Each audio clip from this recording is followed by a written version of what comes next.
Why hello there. As you can see, I have returned to the old format, as I decided the format adopted with the USA 1984 video was not worth keeping around. This works better for me anyway. This does mean no skits, and you just get the normal talking segments like this. Which, you know what, I like better. Anyway, welcome to the beginning of my megamod campaign as the Union of Soviet Socialist Republics. This is the 15k subscriber special, and it will be 4 videos that I posted across the month of May. We are doing the Great War Redux, Vanilla, Cold War Iron Curtain, and Red Dusk. It will be a grand adventure, comrades. But we have to start somewhere. That somewhere will be my first and final video on the Great War Redux. If you're wondering why I'm only doing the Great War Redux now, by the way, it's because I hate this mod. I hate the mod's gameplay, I hate its design, I hate the focus trees, and I especially hate the dev team. However, there is no other World War I mod with content for the Soviet Union. Regardless, I can put up with it for today. And I know some of you have been wanting a GWR video, so whatever. That being said, let's begin the story of a lifetime in the year 1910.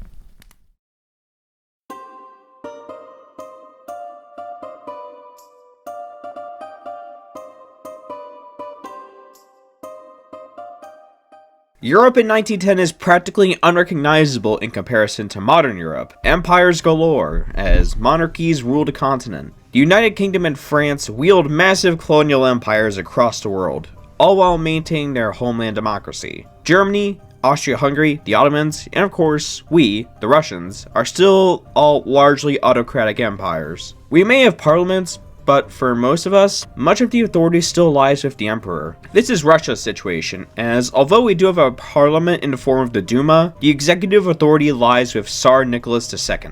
Europe is not exactly stable though. Europe is a ticking time bomb, as everyone has been building up their army, industry, and alliances. It is only a matter of time until a major war breaks out, one that will change the continent forever. We need to be prepared for such a conflict, so we need to build ourselves up as much as possible and make sure we have strong allies, ready to counter the likely threat, the Germans. Tsar Nicholas convened the 4th State Duma to determine the makeup of the Russian government. Not wanting to yield too much ground to the rising socialist movement in Russia, he opted for a centrist Duma. This was crucial, as relations with his cousin in Berlin had reached an all-time low. So a centrist Duma meant the alliance with France would be maintained, thus giving Germany 2 fronts to worry about if our 2 states descended into war. Russia is severely lacking in the industrial department. We're still a mostly agricultural nation. This simply won't work. Most other European nations have industrialized quite nicely, while we're still stuck in the past. Industrialization will not be easy and will likely take a while. We can accelerate it by focusing on the economy. We partnered with the Nobel family to get their expertise and make our industrialization go a bit more smoothly. And we also convinced British capitalists to come to Russia to set up operations in our territory. We also set up additional oil deposits in the Caucasus to enrich our export economy, as oil is often called black gold for a reason. The world inches closer to war as a new crisis erupts. France occupied Morocco, which Germany had invested a lot in. The Agadir crisis was the first instance where war could have erupted, but thankfully a compromise was made, and war was avoided. Still, this was a big scare for us, and a reminder that we cannot risk being caught off guard. Around the same time, actual war began as Italy invaded Ottoman-controlled Libya, and the Qing dynasty began to unravel. We maintained our focus on industry, as it was the Tsar's firm belief that firmly focusing on the economy would benefit Russia in the event of a war with the economic giant that is Germany. The provincial revolts in China were put down soon after, but this would not end up being the end of China's troubles. As it stands, active conflict in recent times has been outside of Europe. Even when European countries were at war, the actual fighting happened in other places, like Africa. If a war were to begin in Europe though, it could have serious implications for the future. Ultimately, tensions in Europe's powder keg, the Balkans, would boil over into an actual war. The Ottoman Empire is the sick man of Europe, so to speak. We do not have a good history with the Turkish, having an extensive list of previous wars with them. That is why when the Balkan League initiated the Balkan War against the Ottomans, we made sure to support the Balkan League as best as we could. However, we found out that the Germans had also supported us side in the war. They had sent an attaché to the Ottoman Empire to make the Ottoman military much more effective. We officially objected to Germany getting this involved, which began another crisis. With France backing us up, the Germans opted to turn their attaché into an advisory board for the Ottomans. The crisis ended and so did the Balkan War, as the League proclaimed victory over the Ottoman Empire. Empire. China entered another political crisis as the Kuomintang under Sun Yat-sen launched a new revolt in the already crumbling Chinese state. If China keeps having this many revolts, it will undoubtedly enter a period of warlordism. Tensions in the Balkans did not cool down with the end of the Balkan War. They only got worse, as the Bulgarians attempted to expand their realm further by taking Macedonia from Serbia, only to face invasion from Greece, Romania, and even the Ottomans. The war ended astonishingly fast. We wanted to flex our muscles a bit and show off our reformed infantry, so we sent an ultimatum to Persia. The Persians declined, so we launched a border skirmish. To our dismay, our forces were repelled by the archaic Persian Empire. Our teeth were kicked in and we had to retreat from the portion of Persia we had occupied previously. If we faltered to Persia of all countries, how the hell would we fight the Germans? It's better to put up a dragged-on fight instead of chickening out and abandoning our Orthodox brothers. We issued a formal guarantee of Serbian independence to try to ward off an Austrian attack, as Serbia's Yugoslav ambitions certainly aren't doing any favors for their relations. We could only hope that our guarantee of Serbian independence would keep the nation afloat. However, as fate would have it, things did not develop well at all. Archduke Franz Ferdinand of the Austro-Hungarian Empire would be assassinated in Sarajevo by a Bosnian Serb named Gavrilo Princip. Austria-Hungary blamed Serbia for the assassination, and Germany backed them up. Serbia received a list of demands from Austria, which they promptly declined. We promised to honor our guarantee to Serbia. Mass mobilization began across all of Europe as the spark was finally lit. Austria-Hungary declared war on Serbia and was swiftly joined by Germany. We honored our guarantee for Serbia and swiftly joined the war. France honored our alliance and then joined the war against Germany. The Great War had officially begun.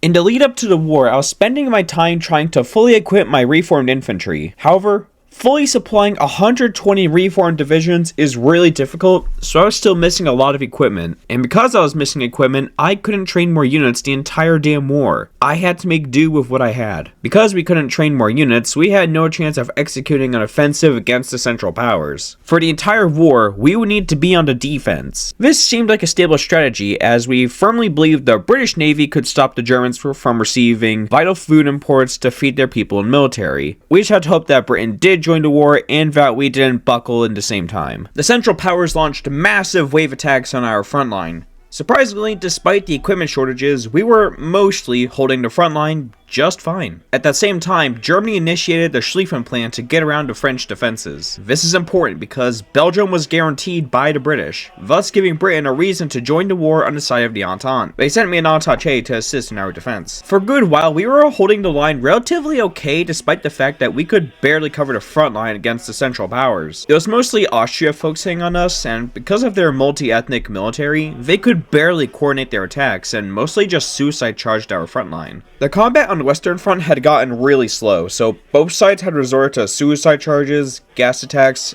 and artillery bombardments, so shit shows like Verdun began happening. Our limited numbers couldn't keep us afloat forever, as seen by Germany finally beginning to break through our front lines. Our situation did get a bit rougher, as although Japan joined the war on the side of the Entente, the Ottomans also entered the war on the side of Germany. We had some divisions down there to defend, but it ultimately doesn't matter, as Germany has begun to gain ground. It's only going to get worse from here as supply becomes a bigger problem. By the summer of 1915, Italy had joined the Entente because of its agreement with the British. The idea was that this would divert troops from the Western Front, but it ultimately made very little difference. This is especially obvious when, by August, we had lost all of Poland to the Germans. At this point, any country joined the Entente made basically no difference for us. Portugal did join the Entente, but did basically nothing. We enacted emergency conscription, but it's not like that made any difference when we couldn't use that extra manpower for anything. So as we got pushed back further, it was looking increasingly dire for us. We couldn't hold this front very well, so we needed a new solution. We decided the best solution would be to retreat to more defensible terrain. However, we are a very flat nation. The nearest mountains are very far away, so we had to rely on defending behind a river. We have a mostly consistent river line, but it splits in Belarus, so it's a gamble. Still, it was our best option. With our new plan settled on, we retreated behind the Dnieper River to hopefully defend the motherland better. The plan hardly worked. It mostly worked against the Austrians, but barely changed anything for the Germans. You think that after a retreat like that, nobody would join the war in the east on the side of the Entente? Well, you'd be wrong, because Romania announced they were declaring war on the Austro-Hungarians and joining the Entente. And I just want to know one thing. Why would you do that? In a matter of days, Romania got its balls vaporized and was forced to accept peace. In the south, I noticed Greece was now in the middle of a national schism between the pro-Central Powers king and a pro-Entente prime minister. The new government of national defense in the north favors the Entente, and if they reunite Greece, then that means the Balkan front will likely reopen. It's not just the Balkans going better, as a series of revolts has begun in Ottoman Arabia, making the Entente's position in the Middle East much better. It was very clear that the war hadn't gone well for us at all by now, to everyone involved. The Germans saw an opportunity to knock out the Eastern Front, so they approached us with an offer of peace. However, the army still had hope for victory, so the German peace terms were declared outrageous and we refused them. In truth, we really should have accepted Germany's terms. If we did, our situation on the home front probably would have begun improving after it absolutely tanked when the Central Powers began their grand offensive. The people were very unhappy with the Empire and they were making it obvious. Rasputin, a big friend of the royal family, was mysteriously murdered. He was an advisor of sorts because he was apparently a wizard. Yeah, if it wasn't obvious, Russia was probably doomed from the beginning. Revolutionary mood is now actively spreading throughout Russia, and people have truly lost their faith in the Tsar of Russia. In fact, that's precisely why Tsar Nicholas was pressured by military staff to abdicate. Because there wasn't another suitable candidate for a new Tsar after Nicholas abdicated, the February Revolution saw a democratic provisional government come to power. This is absolutely huge, as a revolution of this scale has never happened before.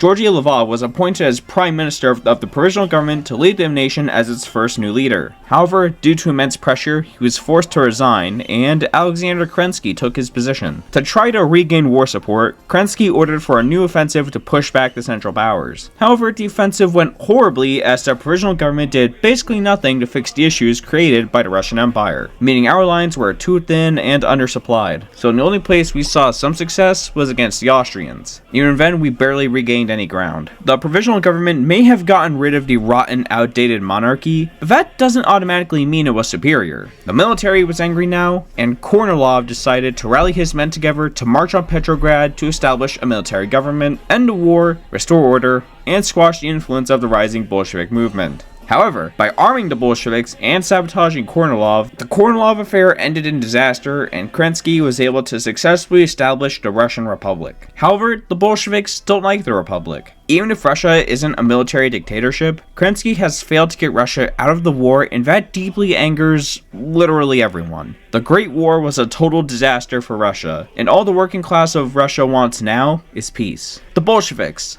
led by Vladimir Lenin, realized this was the perfect time to seize power and achieve the communist revolution that Lenin had been longing for. The Bolsheviks stormed the Winter Palace and seized control of the government, establishing the Russian Soviet Republic. Now, with the incompetent capitalists out of power, we can begin reforming the Russian government to make it into the first government that is truly for the working class. First thing we did was reach out to the Germans to retry peace talks. However, we found their demands for peace to be ridiculous. Refusing their demands, though, was a grave mistake, as our army was actively deserting, so the Central Powers had free reign over our land. We couldn't let them keep marching into our land and even revive the old capitalist republic, so we reached out to the Germans in one last desperate attempt to secure peace. This time, we decided to just accept their demands because we basically had no choice, especially as the motherland was beginning to crumble. The Treaty of Brest-Litovsk stripped away a lot of territory from Russia. It was a humiliating treaty, but one we can undo later on. For now, we have bigger issues.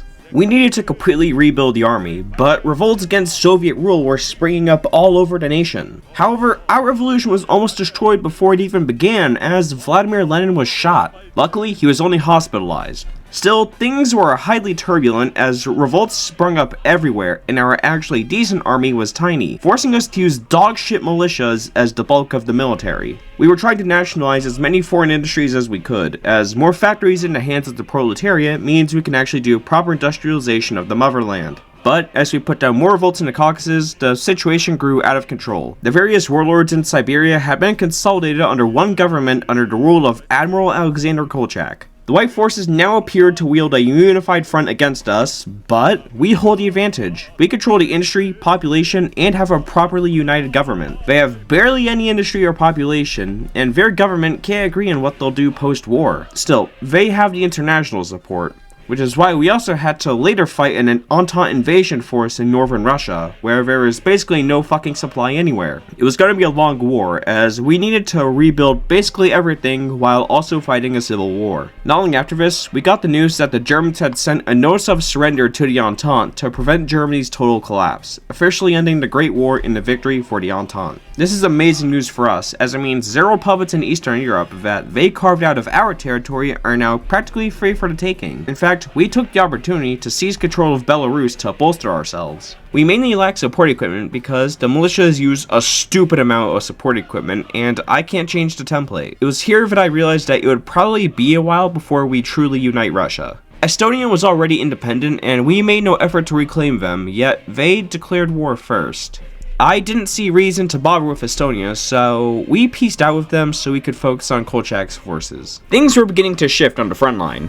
Utilizing concentration tactics, we could begin encircling the enemy forces and promptly pacifying them. This worked very well as it thinned out the White Army's forces. This experience ended up shaping our doctrines and methods in the 1930s and 40s. With our forces now fully focused on the Russian state, we began getting way more encirclements. These efforts were mainly led by our competent infantry, which roughly followed the template of the old Russian Empire's infantry, which we supported with our militias. The Russian Empire's infantry wasn't very good in comparison to the other European powers divisions, but against the Russian state, it works great. It got so effective, even the militias could carry out offensives on their own. This allowed us to begin an all-out offensive against Kolchak's forces, and he completely melted to us. Siberia doesn't have the industry needed to stand up to our forces, so although we suffered from a hurtful support equipment deficit, Kolchak probably suffered from a deficit of everything. The militias entered Central Asia, and while they were doing that, I helped micro around Yekaterinburg for one reason: the royal family. They were being held captive by the Russian forces in the city. When we captured their hideout, we had to decide what to do with the royal family. Some people argued it would be better if we just exiled them, but if we did, that means an exiled government with actual legitimacy can be formed. It is far better for us to execute them, so Russian monarchists have no actual candidate to put on the throne. This did hurt stability, but adopting a radical ideology already hurt our stability, so this doesn't change much. We completely broke the back of the white forces, so at this point, we were just running through Siberia. We cooked them so bad, the Russian state suddenly became the Politcenter. When I was recording, I found this really strange. I looked up the Politcenter later and found out they were a leftist group in Irkutsk, dedicated to getting Kolchak out of power. Sure enough, soon after, we got an event about the execution of Kolchak. Soon after, the Politcenter officially surrendered to us. The Russian Civil War officially ended in a victory for the Red Army. The Russian Soviet Federative Socialist Republic now spans from Moscow to the Far East. However, we are not done just yet. We need to regain as much former territory as we can. We have a much grander vision for the former territories of the Russian Empire. We plan for a union of equal republics that aren't exploited by capitalist pigs from the West. For that to be achieved, we need to start retaking former lands. That is easier said than done, though. A big problem was that when we declared victory over the White Army, all 5 of our militia armies were just deleted. We needed to begin training new infantry as fast as we could. For now, we will just use the Russian Empire's infantry template from the Great War, though it has already grown outdated as technology progresses in the rest of the world. First, we reorganized our Belarusian territories into the Belarusian Soviet Socialist Republic. We also ordered our puppet in Turkestan to invade the Emirates in Central Asia to fully secure the region for the Reds. My next target was Ukraine, which was completely unable to form an army after the Germans pulled back their support. They only had about 19 units, and although I had more, I wasn't risking it. I deployed 18 untrained divisions to reinforce my first army, which was the only one not deleted after the Civil War. After that, we blitzed through Ukraine without issue. For now, the western border is secure, but we're unsure if it will remain stable with the expansionist Poland on our border. We repositioned our growing army to the Caucasus to reclaim the oil deposits opened up by the Russian Empire, and sent a detachment to the east to secure our influence over Mongolia. Before we invaded, we replaced our economic policy of war communism with the new economic plan to jumpstart our new socialist economy, the likes of which the world has never seen before. We have no blueprint to work from here, so we need to spearhead the workers' revolution ourselves. We launched the invasions of Mongolia and Georgia around the same time with much success. Well, success in Georgia at least. Mongolia was taking a while because supply in Mongolia is rough. We capitulated Mongolia and promptly invaded Armenia and Azerbaijan to secure our control of the oil-rich states. Sometime after this, we agreed on a border with the new Turkish Republic to stabilize relations. We promptly announced our plan to bring the revolution to even more of Europe outside of Russia. Most countries reacted with mild concern, but this was enough for Poland to preemptively declare war on us. We actually didn't expect this, so for a bit we didn't know what to do. We could easily win, but also didn't really intend on invading Poland. While we pondered what to do, we did decide on forming an official faction. We had one during the Civil War called the Red Movement, but we needed something more official. We settled on the Communist International, or as most people call it, the Comintern. This would become our primary alliance for the next few decades. We decided to just invade Poland since our battle-hardened forces were more than prepared to launch a full invasion of the country. They couldn't stop us, but they did put up an actual fight. We already knew the early 1910s template we were using was deeply outdated, so this was what rubbed it in that we really needed to settle down after we finished up with Poland. Poland prayed for a miracle in the Vistula, but it never happened as we crossed the river and later captured Krakow. We were on the brink of capturing Warsaw when the Polish approached us, offering peace in exchange for us gaining Poland's eastern territories. We could have easily wiped Poland off the face of the earth, but we didn't want to piss off the Entente before we had a chance to modernize the army, so we accepted Poland's proposition. With that all done and dusted, there was one thing left to do. We officially proclaimed the Union of Soviet Socialist Republics, the official long-term successor of the Russian Empire. Not a warmongering capitalist republic or military dictatorship, a union for the working class. The greatest revolution ever seen in the world. That aside though, we had to handle the matter of Lenin's successor. Although he survived the assassination attempt, he wasn't in good health, and he was bedridden from 3 major strokes. He may have led the revolution in a time when it needed a vanguard, but his time is running out. He needs a successor chosen. Everyone thought Leon Trotsky would be chosen due to his major efforts during the push eastward. However, General Secretary Joseph Stalin had become very popular in the Communist Party. He had given jobs to a lot of members of the party, and now that the seat of successor was being decided on, most of the party backed Stalin as the next leader. It was made official soon after. Lastly, we carried out some quick purges in the party to ensure that the revolution would be secure. Some people might have slipped between the cracks, but the major problem children were out of the picture in some form, so that's good enough. Although I wanted to spread the revolution to more of the world, we had to set our guns down, at least for now. The Polish-Soviet War may have been a victory, but it was the first time the Red Army was face-to-face with an actual army and not a ragtag group of militias with varying quality. We only won because of Polish incompetence. We will need a lot of time to rebuild the economy, the infrastructure, and to completely reform the military. A Great War-era military will never work again if it's not obvious. Sure, mass artillery bombardments and trenches may have been good a few decades ago, but if the Great War proved anything, we need to innovate. Luckily, there's many things to innovate on. During the Great War, the British invented something fascinating that ended up contributing massively to the German surrender: tanks. Basically, armored cars, but with even more armor, a powerful cannon, and basically tractor trucks instead of wheels. The concept is very basic at the moment, but like all technology, it will become more and more advanced as it is developed. Everyone is working on tanks now, and we will do the same as they become more viable in the future. We do need this downtime to officially secure the Far East too. Although the Russian state collapsed and Kolchak is dead, Grigory Semyonov leads a detachment of the White Army centered in the city of Chita. It is the last remnant of the White Army. Sadly, we can't directly intervene at the moment due to the Japanese protecting Semyonov from a Soviet incursion. Luckily, we could get around this by forming the Far Eastern Republic, who we would use to invade Chita. Sadly, that conflict has become a stalemate. For now, it remains unresolved. In 1924, our great leader Vladimir Lenin sadly passed away. Although he preferred Leon Trotsky, the majority of the party supported Joseph Stalin. He became the new leader that year, beginning a new age for Russia. Stalin wanted to accelerate industrialization, though not in the way that the Russian Empire did.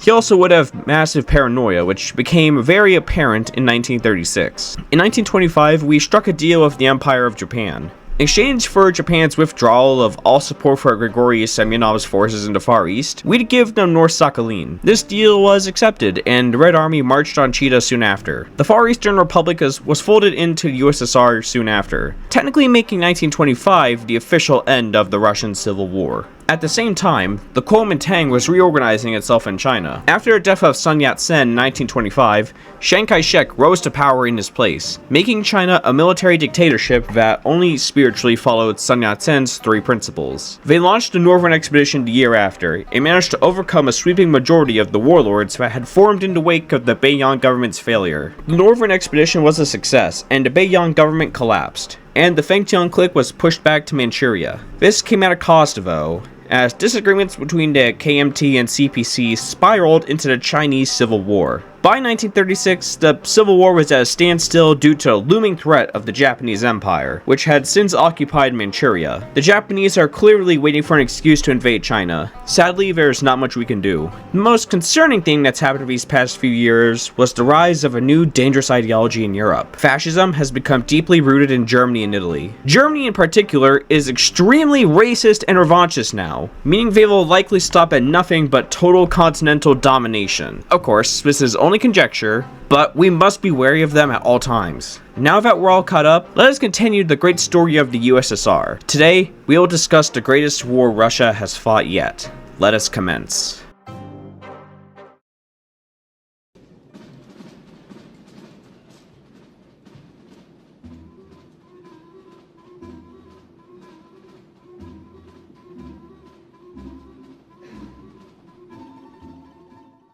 "1936 arrives, and things in the world are getting tense once more. Stalin is still at the helm of the Union, but not all is well. He knows his rule is unpopular among certain cliques in the government, leading to him being massively paranoid. He decided we needed to begin the Great Purge to eliminate the remaining Trotskyites and right communists. This comes at a bad time, as we are also trying to industrialize the Union as quickly as we can. To consolidate his power, Stalin pushed through the Stalin Constitution, which, although it promised some rights, was ultimately just a ploy by the chairman to fully secure his rule. We have been slowly but surely reforming the military. We want to have a tank force by 1940 or sometime around that year. However, we need additional technology for it to be truly effective. For now, we have to rely on our very basic infantry divisions. For now, it's okay since we don't plan on directly expanding for a bit, though we do need to get a proper division soon since we really can't afford to repeat the humiliation of Brest-Litovsk. Experience is the best teacher, so by sending 5 divisions led by General Zhukov to assist the Spanish Republic, we can get plenty of army experience to reform the military. The infantry we send is just some 18 whiff infantry with support artillery, but against undersupplied enemies it should be fine. To eliminate the opposition, Stalin and the NKVD would open terrorist centers so the opposition could be framed for crimes they did not commit, like plotting to kill Stalin. The Zinoviev terror center was the first, targeting Grigory Zinoviev, a major figure in the opposition. We began the first Moscow trot to frame Zinoviev for a conspiracy that never actually existed. I wanted the purge to be wrapped up as fast as possible, so I tried focusing mainly on internal matters. The NKVD became the main perpetrator of the Great Purge and our primary intelligence agency. They would be responsible for all the purges. We even purged one of the main architects of the purges, Genrik Yagoda, for being slow. I did the focus to unlock the Agitprop minigame. This lets us put up propaganda posters that give us buffs for a few months. Some of the buffs we got from these posters ended up being crucial in our most trying times. When choosing specifically what kind of military propaganda we wanted, I decided on positive heroism because I really wanted to get tanks since I believed they were the future of warfare, rather than the archaic cavalry and increasingly ineffective ground infantry. Positive heroism gives me more tank buffs, so getting them is essential. Back in Spain, we launched a counterattack in the north to try getting the momentum back in the Republic's favor. To my surprise, the attack went really well and we even captured Burgos. However, the Germans and Italians had sent a lot of support to the nationalists, so the war was not looking good for us at all. To make the most out of our involvement, we decided to steal the Spanish Republic's gold reserves. Not long after, we were forced to retreat from Burgos due to a nationalist counteroffensive. Stalin decided we couldn't risk having new traitors be born, so we banned anti-Soviet thought in the military academies. We had built up enough industry to declare the second 5-year plan officially complete, marking a great milestone in Stalin's mission to mass industrialize Russia. We can now invite foreign specialists to make industrialization even more efficient, but we made sure they couldn't control our industry. The factories are in the hands of the working class, not foreign businessmen. Stalin was still paranoid about internal plots, so it was time to begin working on handling another traitor to Russia, Leon Trotsky. Trotsky was the other candidate for Lenin's successor, and a guy a lot of people expected to take charge. He was exiled in 1929 by Stalin's order. He currently resides in Mexico, so he poses no threat, right?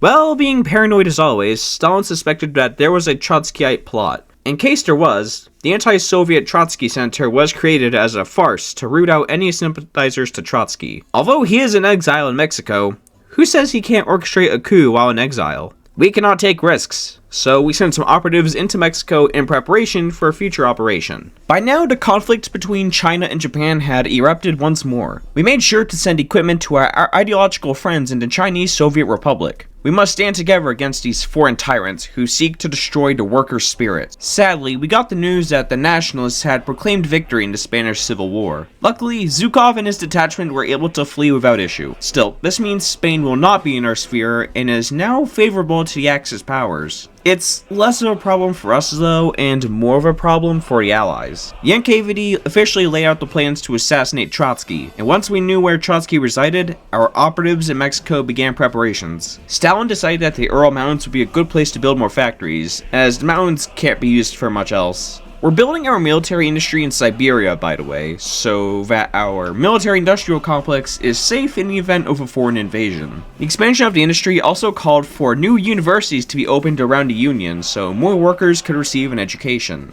This would also expand our R&D base, which was kind of small in comparison to the other major European powers. The second 5-year plan was very successful, and our factory count was growing really well.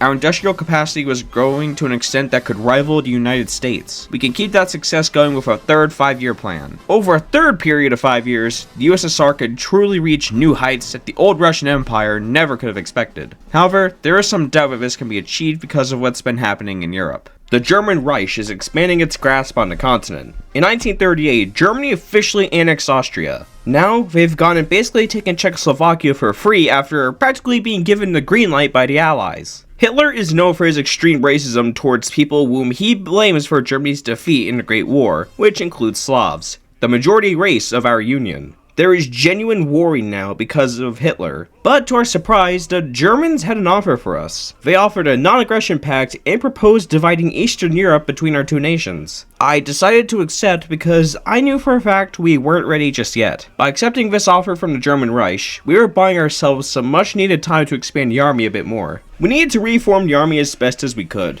That is easier said than done for sure, but Stalin knows he needs stronger units. We had been focusing so much on building up the economy and purging enemies of the government that we hadn't put much focus on the military. We needed to strengthen the mobilization plan now before it was too late. We also finally wrapped up one loose end. One of our agents in Mexico, a Spanish man who we recruited during the Spanish Civil War, managed to assassinate Trotsky with an ice axe. This wrapped up one more loose end, leaving very few people capable of plotting against our regime. This came at the perfect time, as Germany invaded Poland shortly after, thus beginning World War II. Poland fell pretty quickly. They didn't have much land to recruit from due to their defeat in the Polish-Soviet War, so it's no surprise they got destroyed by the Wehrmacht. Thankfully, Germany honored the pact, so we got what we agreed on. We need to begin expanding ourselves now. If we just sit around, Germany is undoubtedly going to absorb our neighbors to strengthen itself and kill us. Mainly the Baltics, which we luckily have a claim to, being the successor of the Russian Empire. We enacted a war economy in preparation. We began spreading communist influence into Baltic states to ensure that they wouldn't resist our ultimatums. We also began pressuring Romania to cede Bessarabia back to us, as it was a Russian territory before the Great War. We could send some ultimatums to Estonia and Latvia, who promptly submitted.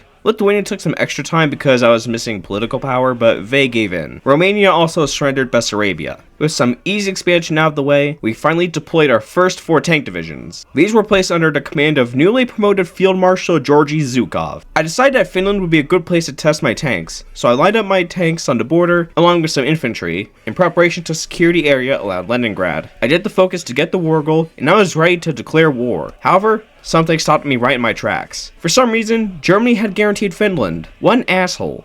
So now we're back to just building up the army. I decided to shift my attention to the Air Force since I had neglected it up until that point. I wasn't sure if I had the time to get a sizable Air Force ready, but better late than never. However, something happened that would change our nation's history forever. We realized that because the war in the West had reached a standstill, Germany had begun moving to begin their other war plans. The vast majority of the Axis ground forces were now on our border. Our worst fears were coming true. The Nazis are preparing to invade our great union. We had to do some last-second preparations for the war, which included adding Xinjiang to the Comintern for some reason. I was trying to get reinforcements on the field as quickly as I could, but I was out of time. The Germans broke the Molotov-Ribbentrop Pact, initiating Barbarossa, kickstarting what we Soviets remained so proud of years later. The Great Patriotic War had begun. Although I prepared for this as best as I could, I was still doubtful I would win. To tell the truth, I don't actually play vanilla that much. I haven't played the Soviets in ages, so I was worried I would get my ass handed right to me. I didn't have an air force ready to fight the Germans, and my tanks and extra army were on the Iranian border just in case Operation Countenance fired. This is important because even though the Winter War never happened, Finland still attacked because for some reason they thought it did happen.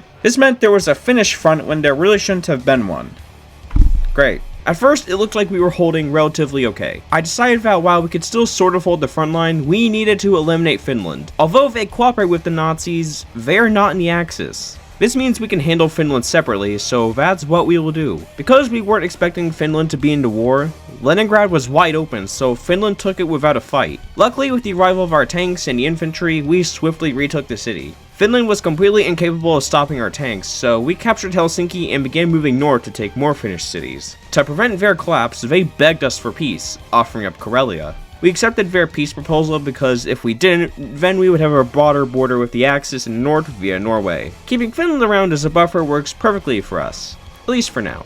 We moved our infantry and tanks to the main front to try holding back the Axis, but sadly, about 20 units got cut off and destroyed despite our best efforts. This was a major blunder, but we couldn't give up just yet. It became clear that our current defense line was not sustainable, so we made the executive decision to fall back behind the Dnieper River. The war effort was going to be tough, and that became even more apparent when the Axis caught up to our forces. We fought tooth and nail to prevent the Axis from crossing the river, and there were an insane number of times when we nearly breached. We were banking on the Axis losing a lot of equipment to attrition to allow us to launch a counterattack once we were ready. However, that was deeply wishful thinking. We couldn't make effective use of our tanks because of the Axis pressure in the north being relentless. Major issue we had was that we couldn't make a proper front line because of some weird stuff with the state modification mod I had downloaded. I decided to try falling back just a little bit so the front line could be properly connected. However, the shuffling of divisions likely contributed to the Axis finally breaking through our defense line in Ukraine.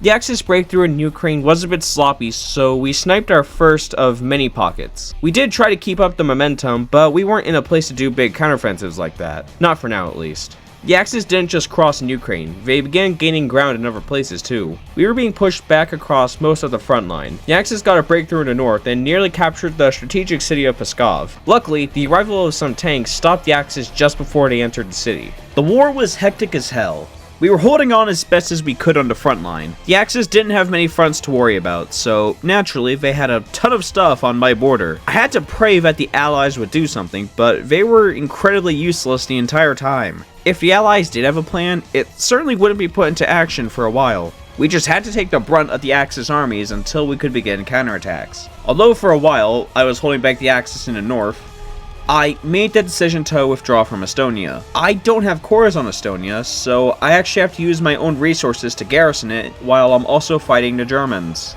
In my opinion, it's not worth wasting units on defending territory that isn't even my core. I'd rather pull back from Estonia and move most of those units to the main front. I did try a counterattack in the center, but when looking at the bigger picture, I came to the conclusion that the best place to launch a counterattack would be Ukraine, since that seemed like the place where the Axis was at its weakest. I was kind of right. We launched an offensive in the south to retake the city of Odessa. We got really close, but the attack ended up failing due to supply issues. At this point, the Axis is struggling a lot to push, and their attacks are getting easier and easier to stop. We could now do the Order 227 decision, or we could, once we got enough command power to do it. While waiting, I finished a new port in Ukraine, so offensives became possible again. I managed to get another pocket to hinder the Axis numbers in the area. Finally, Stalin could give out Order number 227, no step back. We are done retreating. It is time to march forward and ensure that the Nazis pay for what they've done. While we were slowly pushing through Ukraine, our physicists began working on something that would change the world forever. A nuclear reactor prototype was now being developed in a secret facility in the Urals. These reactors can create perfect and clean energy once we can begin building them everywhere, but they can also be the basis for something far greater in the future. We finally got a pocket around the city of Dnipropetrovsk. This is important because the city had a key regional supply hub that could help our forces in additional counterattacks against the Axis forces. For instance, the extra supply allowed us to finally liberate Odessa from Romanian occupation. We were even closing in on the key city of Kyiv, which fell to Nazis during the initial retreat to behind the Dnieper River. At some point earlier, the Allies had landed in the Netherlands and seemed to be on the verge of capitulating Reichskommissariat Niederlande. However, they got pushed out. This time, they've landed in northern France. I hoped that they'll be able to use that landing to blow open the Western Front once again, but I was also very doubtful since I was carrying the land war. It seemed like the Axis had caught on to what I was doing in Ukraine, so I shifted my focus to the north. Originally, I had the simple goal of retaking Vitebsk for its supply hub, but the offensive went so well, I decided to try liberating all of Estonia, which went great. I tried to use the momentum to recapture Riga from the Nazis, but that offensive failed due to a poor supply in the region. While I waited before trying again, I tried looking for other places to launch a counteroffensive. The Axis still had a lot against me, so that was going to be tough. The NKVD did find out that although Germany has more armored divisions in total, we actually have more proper tank divisions than they do. Germany has 6, we have 10. 1944 rolled around, and the push west was slow. It seemed like we'd have to fight for a lot longer, but time was on our side. Germany's economy was completely dependent on conquering other nations and stealing their gold. However, Germany has completely failed to even get close to our major population zones in the heart of the Union. They've maxed out their economy of conquest, so their industry is experiencing hyperinflation on a level not seen in any other nation. They're going to be struggling to support their army, even with a massive industry. We decided to play it a bit ballsy and launch a massive counteroffensive across the entire front line to test the Axis forces. Shockingly, we saw success everywhere. The offensive went really well, and we managed to liberate the Belarusian city of Minsk. After retaking the city though, we had to halt the offensive because we had taken on a massive gun deficit that hurt our capabilities on the battlefield. Still, this showed that the Axis had grown weak. Now that we absolutely knew that our union was secure, we determined it was safe to officially annex Tuva. We got good gains in the Baltics, as during the major counteroffensive, we managed to retake Riga, which opened a door to a much bigger liberation of the region. If we could retake the Baltics, that would actually open a door to Soviet forces entering core German territory. The Allies finally did something useful. They invaded Italy, and after several major Italian cities fell, Benito Mussolini was deposed. However, he fled north and formed the Italian Social Republic in north with German backing. There was also civil war in Bulgaria as the Fatherland Front staged a revolt, swiftly joining the Comintern. I launched the offensive into East Prussia with the goal of capturing the historic German city of Königsberg. Although we could do a decision to get buffs in the offensive into the city, we didn't even need it as our forces cleared out the city with little issue. I realized that if a major population and cultural center was captured with such little issue, then Germany is likely completely incapable of stopping me. I decided to launch a new offensive against the Axis with that in mind. The collapse began, as the Axis forces couldn't do anything to stop me now. Romania would end up being the first Axis member to surrender to us. The victories didn't stop there though. Using our foothold in East Prussia, we pushed into Poland and liberated Warsaw from German control. While all that was happening, we were on the brink of achieving a massive pocket. After Romania surrendered and Warsaw was captured,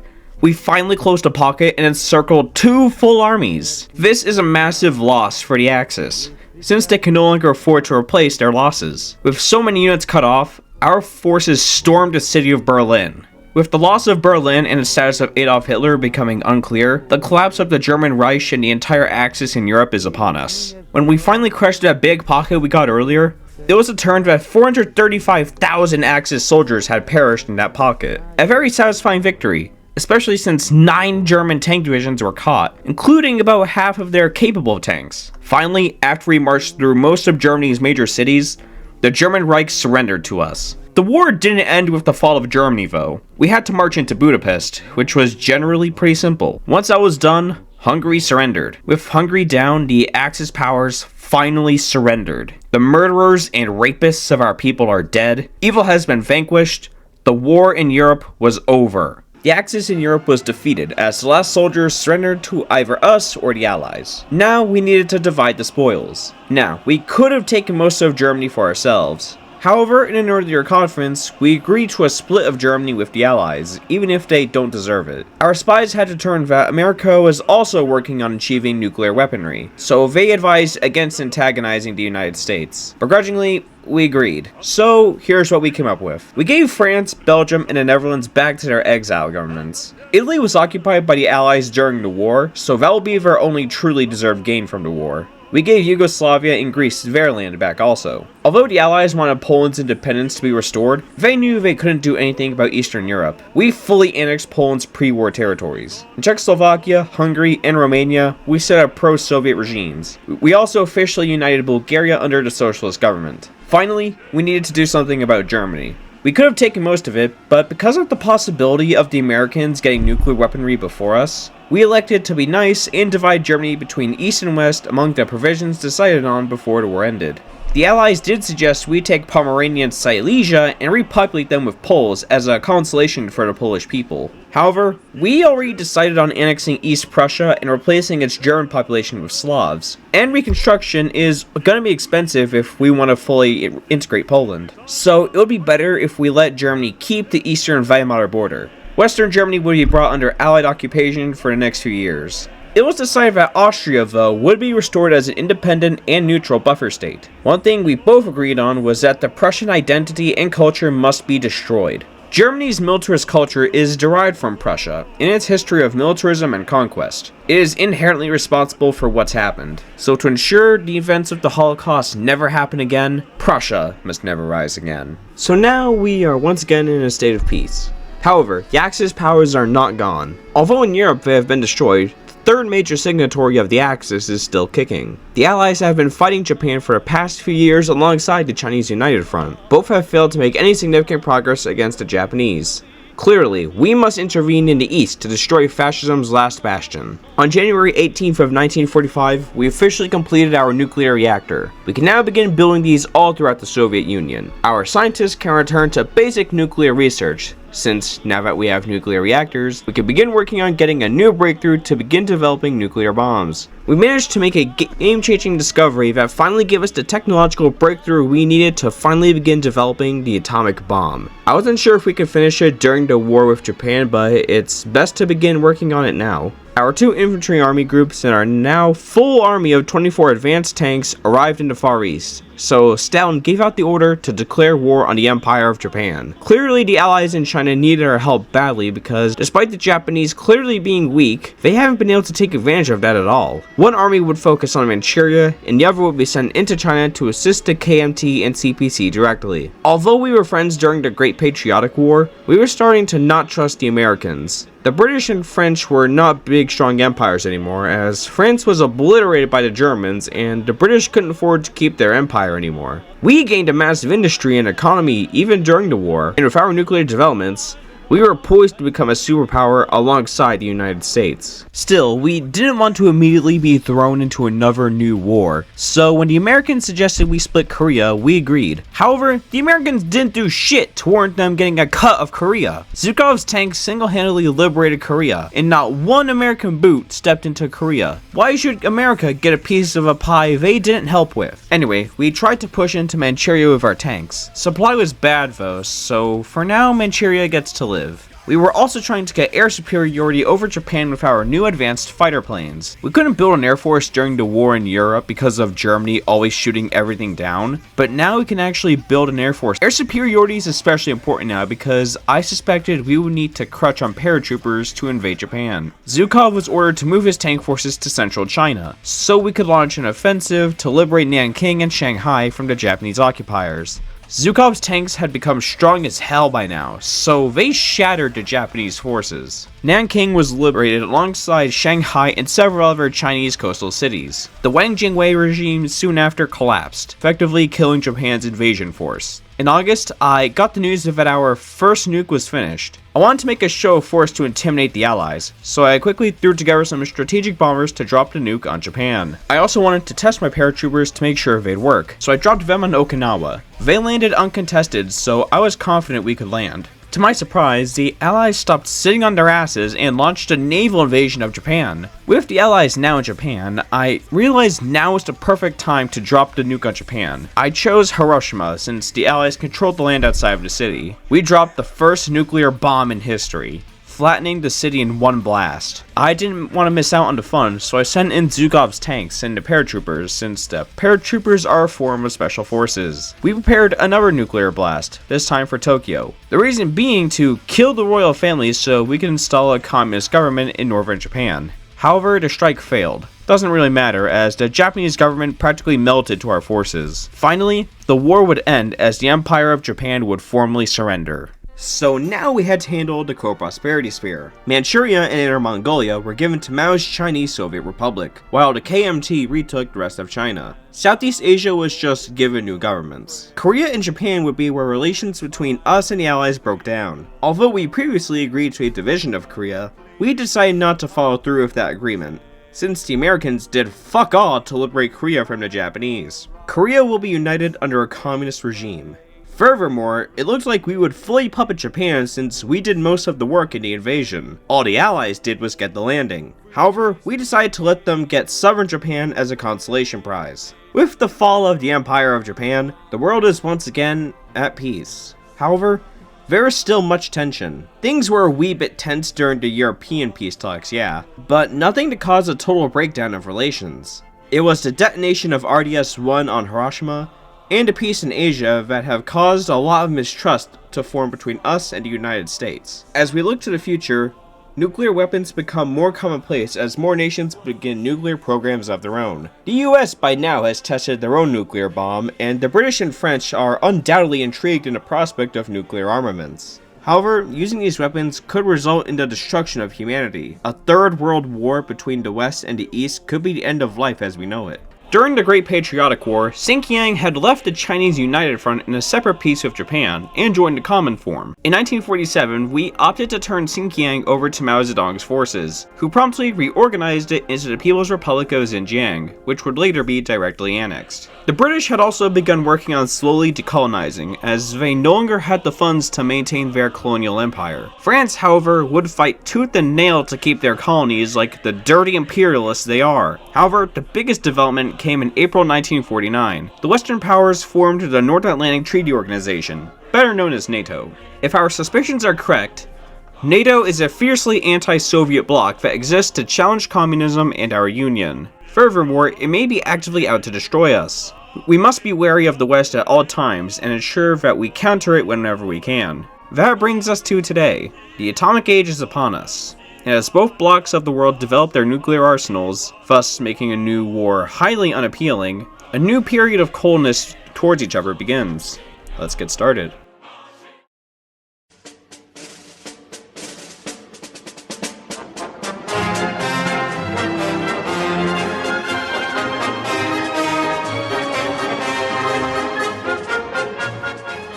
China's civil war is still ongoing, but the nationalists have lost a lot of important land to the People's Liberation Army. By Stalin's order, we sent a tank expeditionary force to assist the Chinese as best as we could. However, Mao was way stronger than I was expecting. By the time our tanks arrived at the pocket we were going to clear out, Mao had beaten us to the punch. We kept our tanks in China to help wherever we could, but our help was largely unneeded. In West Germany, they were having elections. I tried interfering with them to maybe make West Germany flip to communism, but those efforts ended up yielding no results. However, I thought we could do something about Greece, which has been in a civil war for some time now. We tried to support the Greek communists with equipment and a volunteer division, but they surrendered soon after. This is also when I designed a tank template I would use for the rest of the video. I designed it originally with the plan of using it as my only template, but eventually decided against that, and instead I thought I would use these tanks as my volunteer divisions. However, later on I ended up developing Mountaineers, which took up the role of the tanks, which ended up mostly sitting in East Germany for most of the video. We also finished up some stuff from the Great Patriotic War. We put members of the Japanese Kwantung Army on trial to get them convicted of war crimes committed during the war. We also destroyed the Ukrainian insurgent army. Although they did fight back against the Germans during the war, they are not our allies. They want an independent Ukraine, which obviously we are opposed to. However, they died in one decision, so they were just a complete non-issue. Just then, we got the news that the Kuomintang had been forced to retreat its leadership to the island of Taiwan, after the mainland was largely overwhelmed by the People's Liberation Army under Mao Zedong's leadership. We also decided to step up our involvement in Vietnam, as the colony was currently experiencing a communist revolt led by Ho Chi Minh. The French, being capitalist imperialists as always, were refusing to work with the locals and were trying to put down the revolt. We must make sure that communism thrives in Vietnam to show that colonialism can and will become a thing of the past. Anti-imperialism is only going to continue to thrive in Asia, as the communists in China officially declared victory in the Chinese Civil War after the nationalists lost everything on the mainland. However, for now, Mao has no way of reaching Taiwan. However, the KMT has no chance of returning to the mainland, so it's still definitely a communist victory. The right KMT under Chiang Kai-shek will bow to the CPC and their collaborators in the left KMT one day. For now, they get to live. We were swift to recognize the new communist government of China, and we made sure to do some stuff to assist them in securing their government in an act of solidarity. It is very important for communists to work together against the capitalists who seek to destroy us. Our infiltration efforts in West Germany ended up failing, but that's irrelevant as we managed to secure an official friendship treaty with China. The USSR and China being officially friends will rock the Western world in ways they could never imagine. With friendship with China established, we could also officially recognize Vietnam as an independent nation. The Viet Minh is currently leading an insurrection against the French colonialists, and we must assist our brothers in liberating themselves from France. Back in Europe, we began spreading communist influence in Finland. See,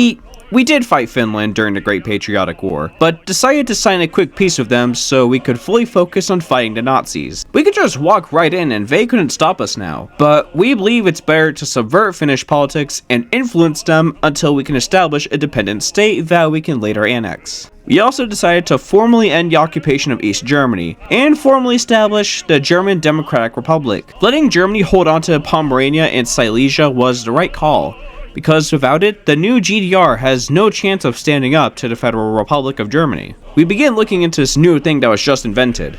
Helicopters. They're much more for utility than anything, but they're highly promising. We hope to add rockets onto them at some point, so we can use them to support our forces in battle. Artillery is great, but death from above is even better. But that's for the future. For now, we focus on rebuilding the Union from the damage of the Great Patriotic War. Reconstruction was ongoing in Ukraine, and we were putting money into developing the Baltic states. We needed to invest into them to keep the territories loyal, as we did quite forcefully integrate them into the Union. Back in 1944, we signed up percentage agreements with the British. These essentially divided the Balkans between spheres of influence. See, the Greek Civil War posed an opportunity for us to break the agreements. If the communists won, we would have gained a supermajority over the region, and we could have spread communism to Turkey without issue. However, because the communists surrendered, we have to work within the percentage agreements. Luckily, this doesn't stop us from embargoing Yugoslavia, who went fascist during the Great Patriotic War. The tanks I designed earlier were being deployed slowly but surely, but they simply took too long. For this reason, I decided we should just bite the bullet and go with a standard infantry army as our main forces. We would end up having the biggest infantry army in the world. Our work in Finland was going smoothly. Not only were we manipulating their politics, we had even gotten enough political influence in Finland to establish a dependent state. However, we couldn't just yet because we needed more political power. You need 500 political power to officially establish a dependent state. While waiting, we got the news that the British were officially the third nuclear power, having now achieved nuclear weaponry. There's no doubt that the British were just one of many powers now aiming to achieve nuclear weapons. We believe France and China are also looking into them,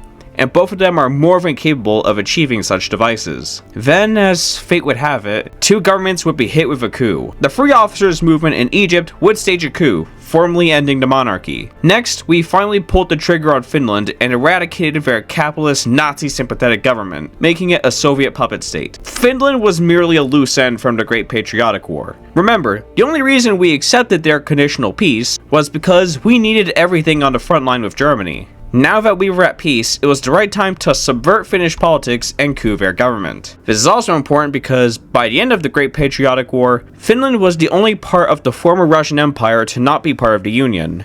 Soon enough, they'll be fully brought back into the fold. Now that Finland is handled, I move my attention to Yugoslavia, aiming to coup their fascist regime. I didn't realize though that you needed a much stronger GDP to do that to Yugoslavia, so I wasted a lot of political power on them. Interestingly, despite the monarchy being overthrown, the Egyptians still managed to get a deal with the British, and Anglo-Egyptian Sudan was partitioned. Egypt annexed the north while the south became independent. The American election of 1952 also happened. Despite the election looking promising for Republican candidate Eisenhower, Estes Kefauver managed to secure the mandate, becoming the new president of the United States. Certainly not what we were expecting. Though, being a sovereign Democrat, we can only make guesses as to what his plans for the country are. We ourselves believe to be doing just fine politically as the 19th Congress of the Communist Party was underway. The outcome would be crucial, as it would decide what path the Soviet Union would take in the future. A lot of people were calling for the eradication of Lavrenti Beria's clique, but there was a growing paranoia that doctors in the Union were using their positions to secretly harm important politicians after being bribed by the West. As such, doctors were purged instead of Beria and his gang.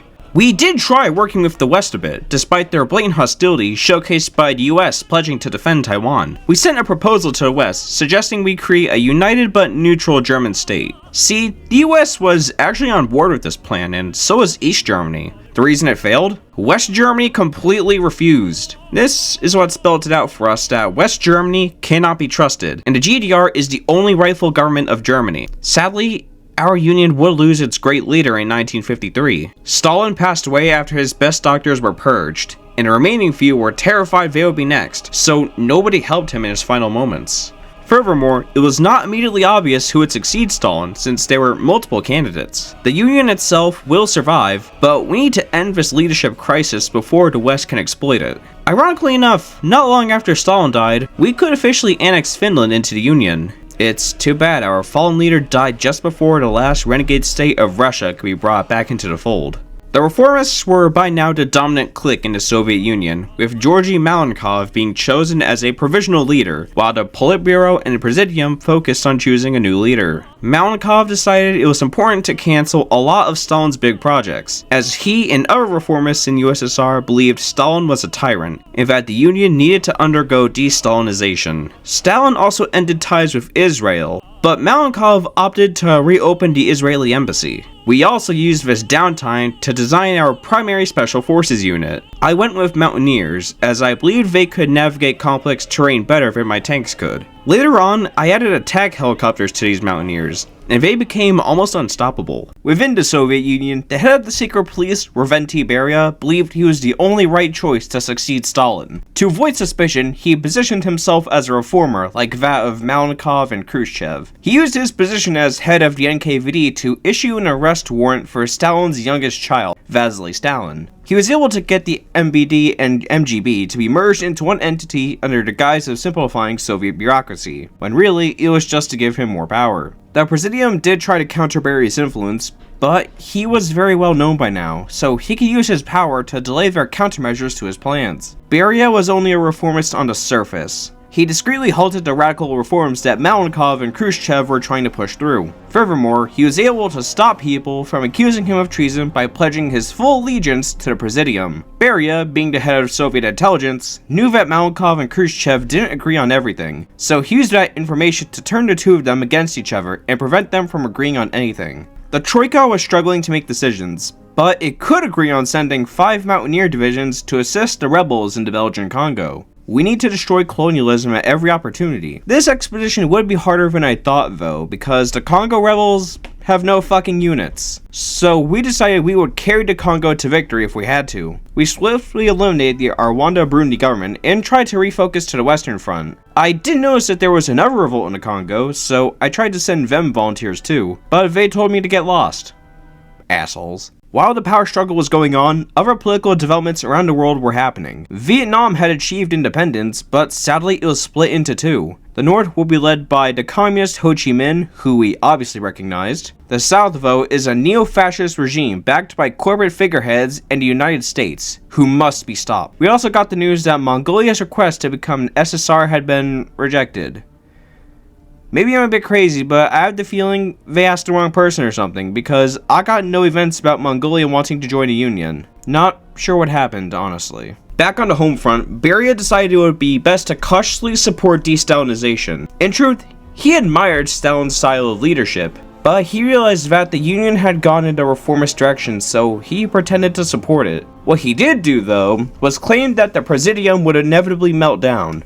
He was actually correct in that regard, as the failure to immediately re-establish stable leadership was definitely noticed by anyone with a brain. Beria met with Comrade Zhukov, hero of the Great Patriotic War. He promised Zhukov the position of Minister of Defense if he supported Beria as the new leader of the Soviet Union. This offer was accepted, though Beria was wary of Zhukov's influence, as he had become very popular and well known in the USSR since the Great Patriotic War. Finally, it was time for the last step of Beria's plan to assume full power over the Soviet Union. He issued arrest warrants for several opposing members of the Communist Party. The opposition was crippled, and Malenkov and Khrushchev were ousted from any kind of leadership role. Beria declared a permanent state of emergency, assuming full power over the Union of Soviet Socialist Republics. To ensure his arrested opponents had no chance of overthrowing him, he had them go through show trials and later be executed. Beria had now more or less secured his position as the new leader of the Soviet Union. He only needed the 20th Congress of the Communist Party to officially lock down his rule. While he waited, our infrastructure was able to be fully modernized. Nobody can rightly complain about better infrastructure. That's why when the 20th Congress did come around, Beria's rule was fully solidified, as he was able to replace Foreign Minister Molotov with Kosygin.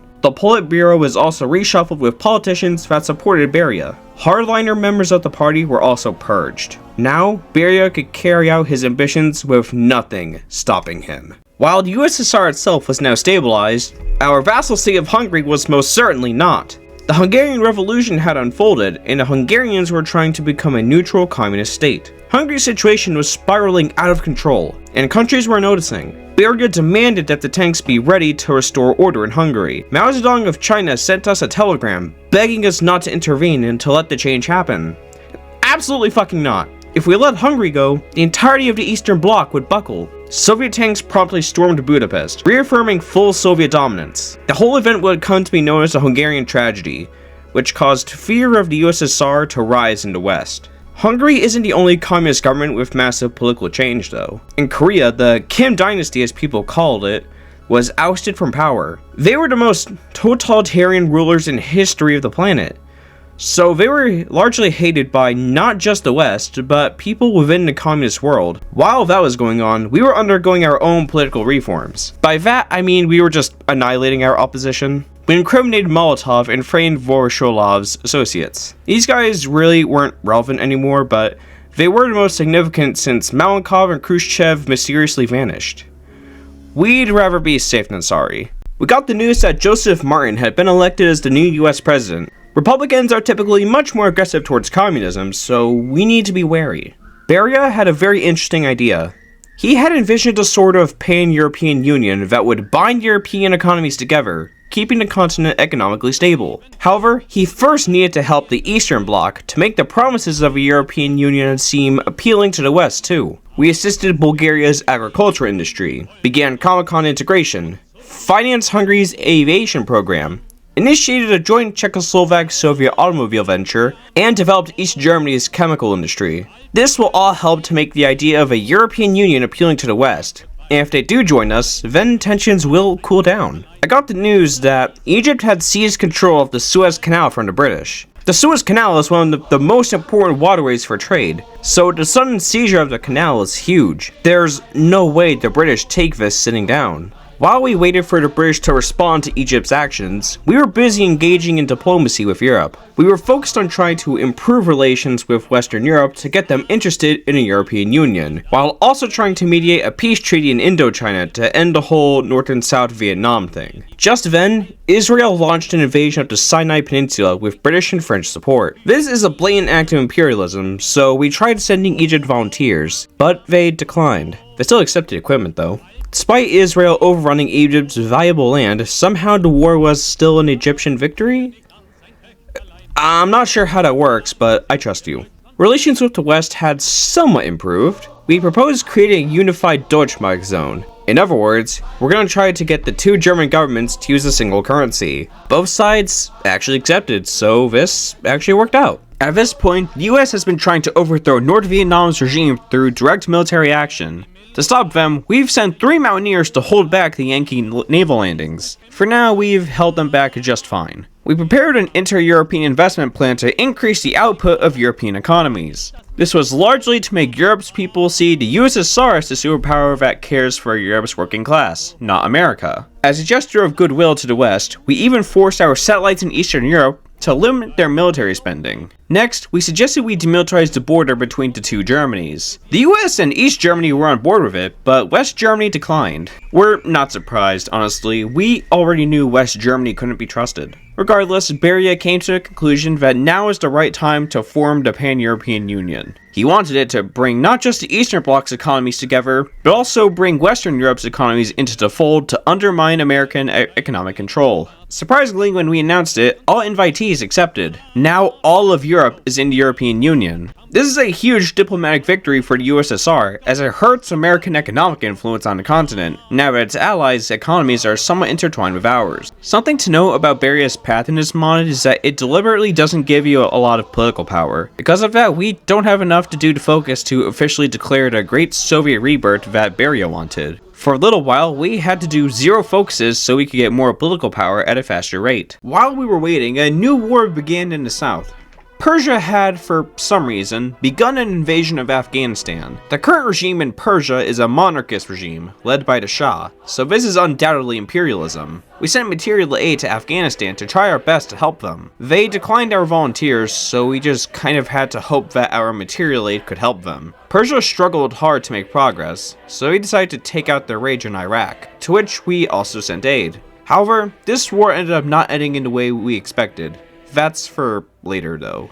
During this time, we got that 500 political power we needed to declare the Great Soviet Rebirth, so that's exactly what we did. The Soviet Union is reborn, as the line between the government and the KGB is blurred more and more. Beria's anti-criminal campaign eliminated more and more dissidents who would inevitably turn our union inside out. We punished them by reintroducing penal battalions in our army to build military infrastructure in return for little to no pay. Is it slavery?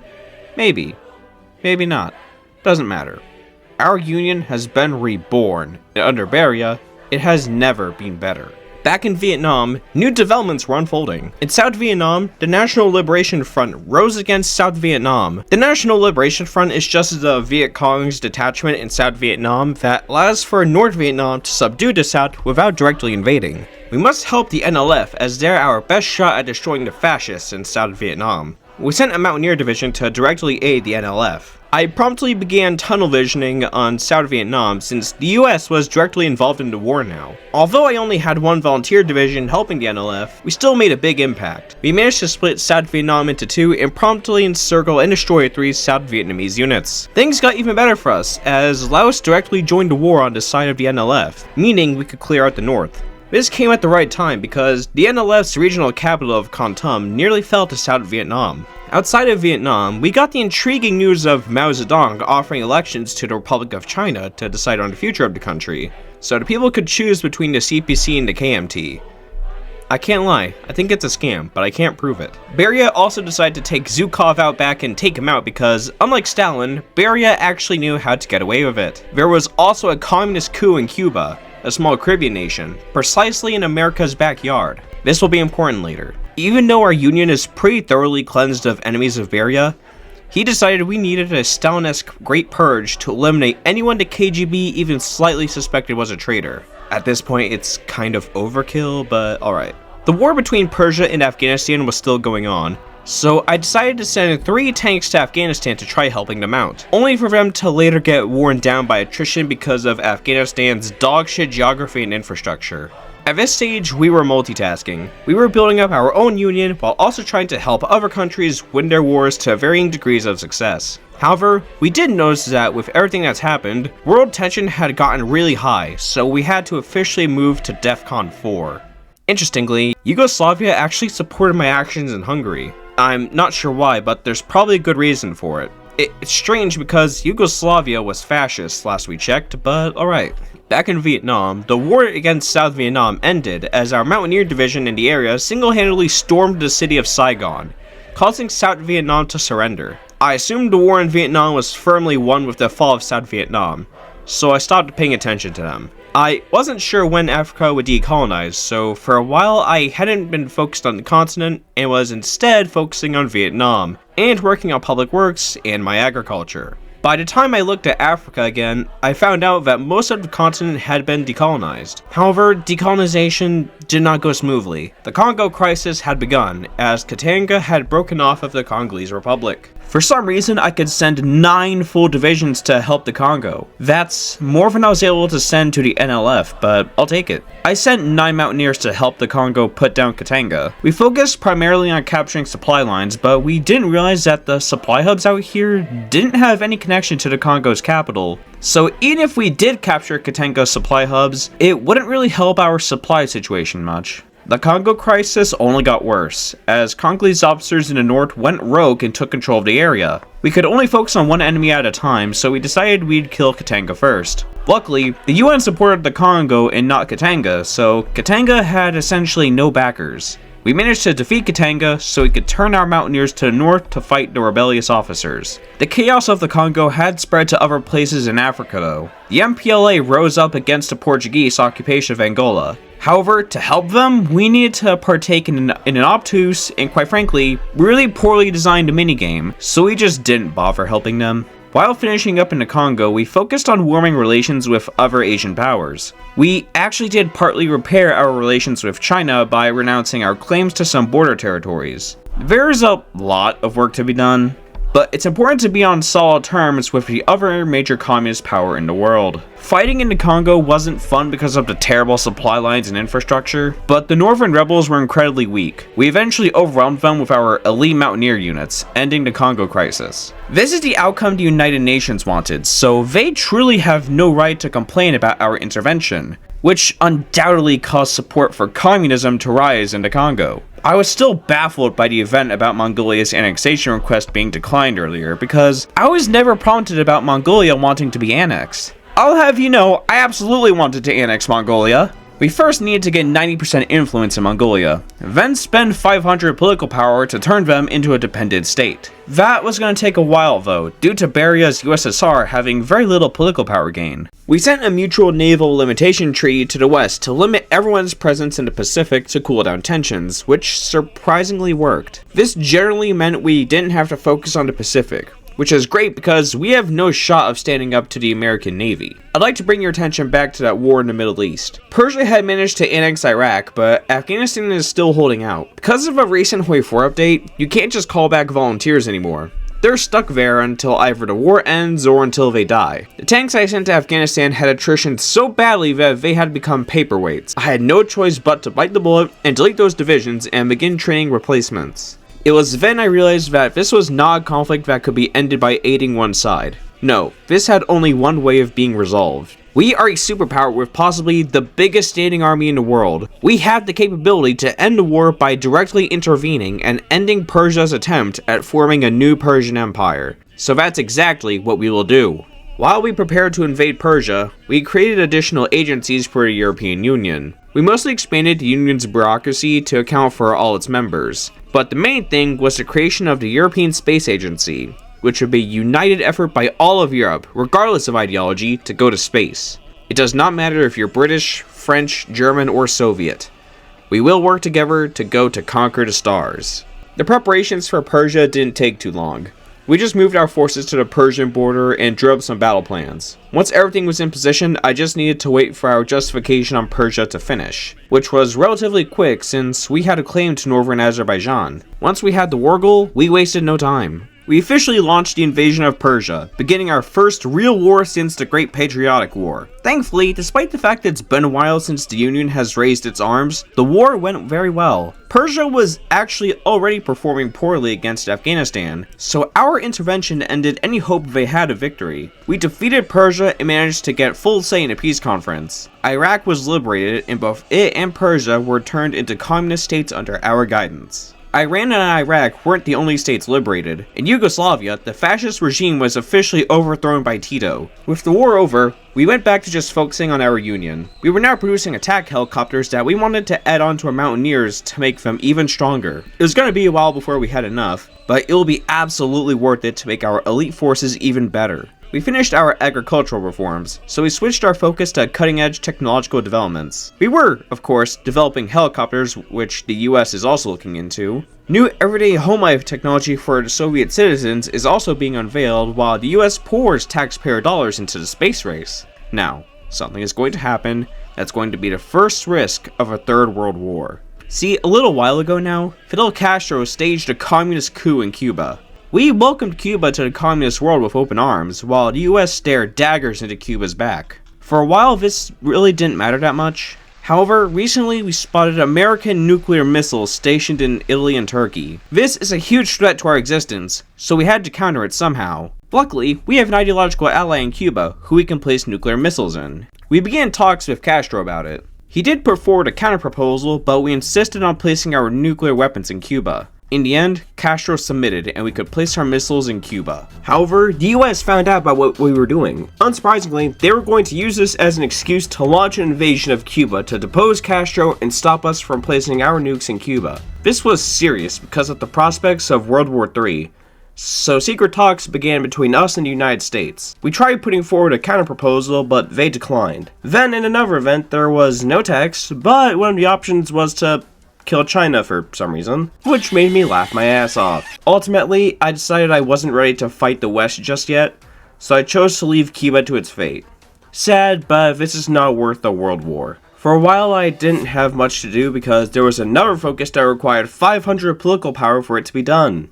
While I waited, I got the news of further liberalization of Korea. Although the Kim dynasty was out of power, the Juche did in fact remain. However, the Juche has now been overthrown and Korea is now pursuing more standard communism. This is great news, since a major source of American propaganda has just been lost. I know you're not meant to get a lot of political power as buried as USSR, but I did not want to waste that much political power on annexing Mongolia, so I used my magic powers to suddenly get a lot of political power to work on annexing Mongolia. After using my magic powers to get more political power, I finally puppeted Mongolia. Soon, we can finally grant Mongolia that SSR status they have long awaited. We added those attack helicopters to the Mountaineers at a good time because we got the news of a communist revolt against a Portuguese colony of Mozambique. This was a great opportunity to test the upgraded Mountaineers, so we sent some Mountaineer forces to Mozambique to help them achieve independence. When in action, it was clear to me that the attack helicopters were making an impact. We annexed Mongolia soon after, making them the final direct expansion of the video. We slowly but surely made gains in Mozambique, as the Portuguese simply stood no chance against our Mountaineers. I had run out of focuses to do by now, so I had no issue with focusing on Mozambique.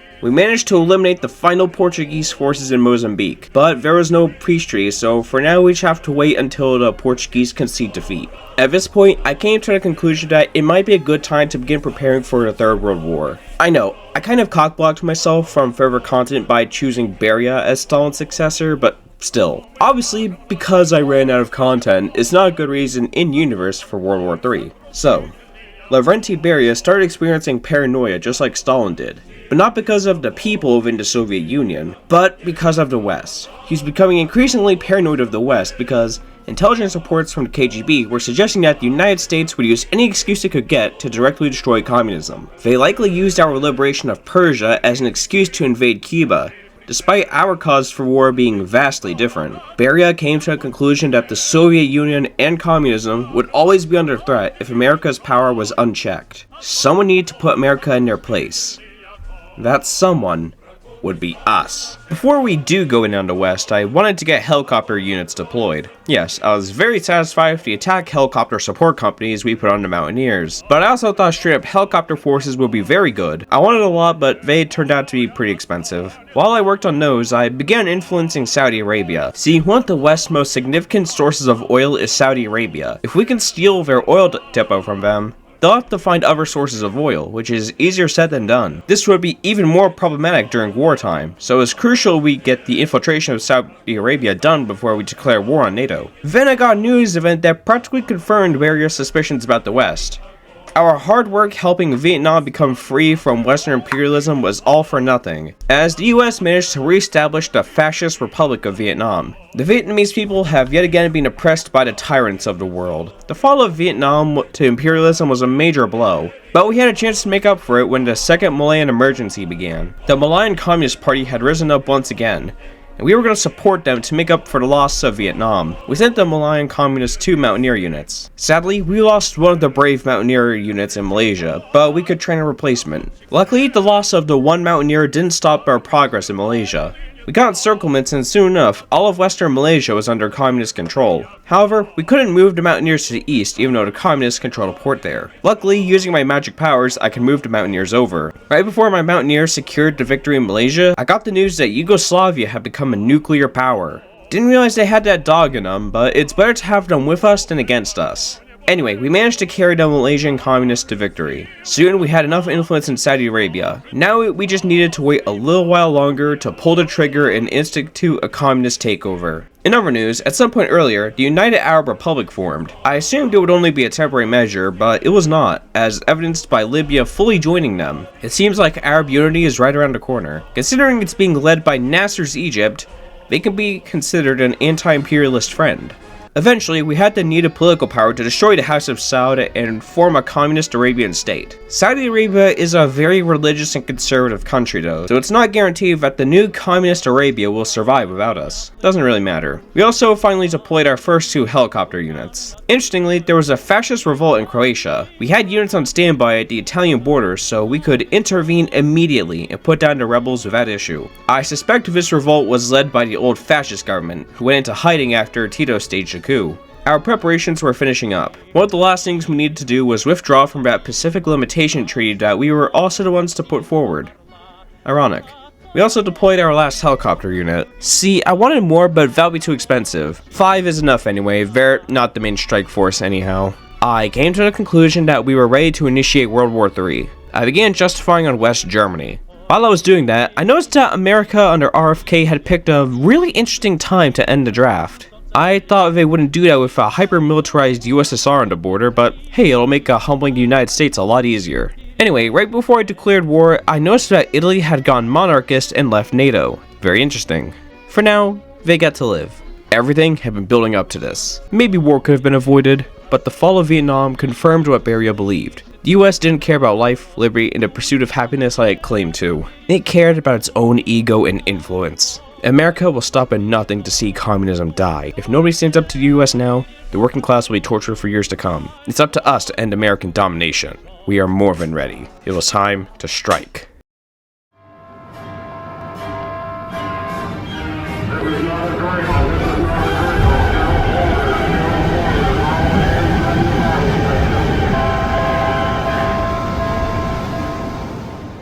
We declared war on NATO, finally beginning World War III. I wasn't sure if I could micromanage 20 fronts at once, so I first focused on Turkey. We got good initial gains against the Turks with plenty of pockets.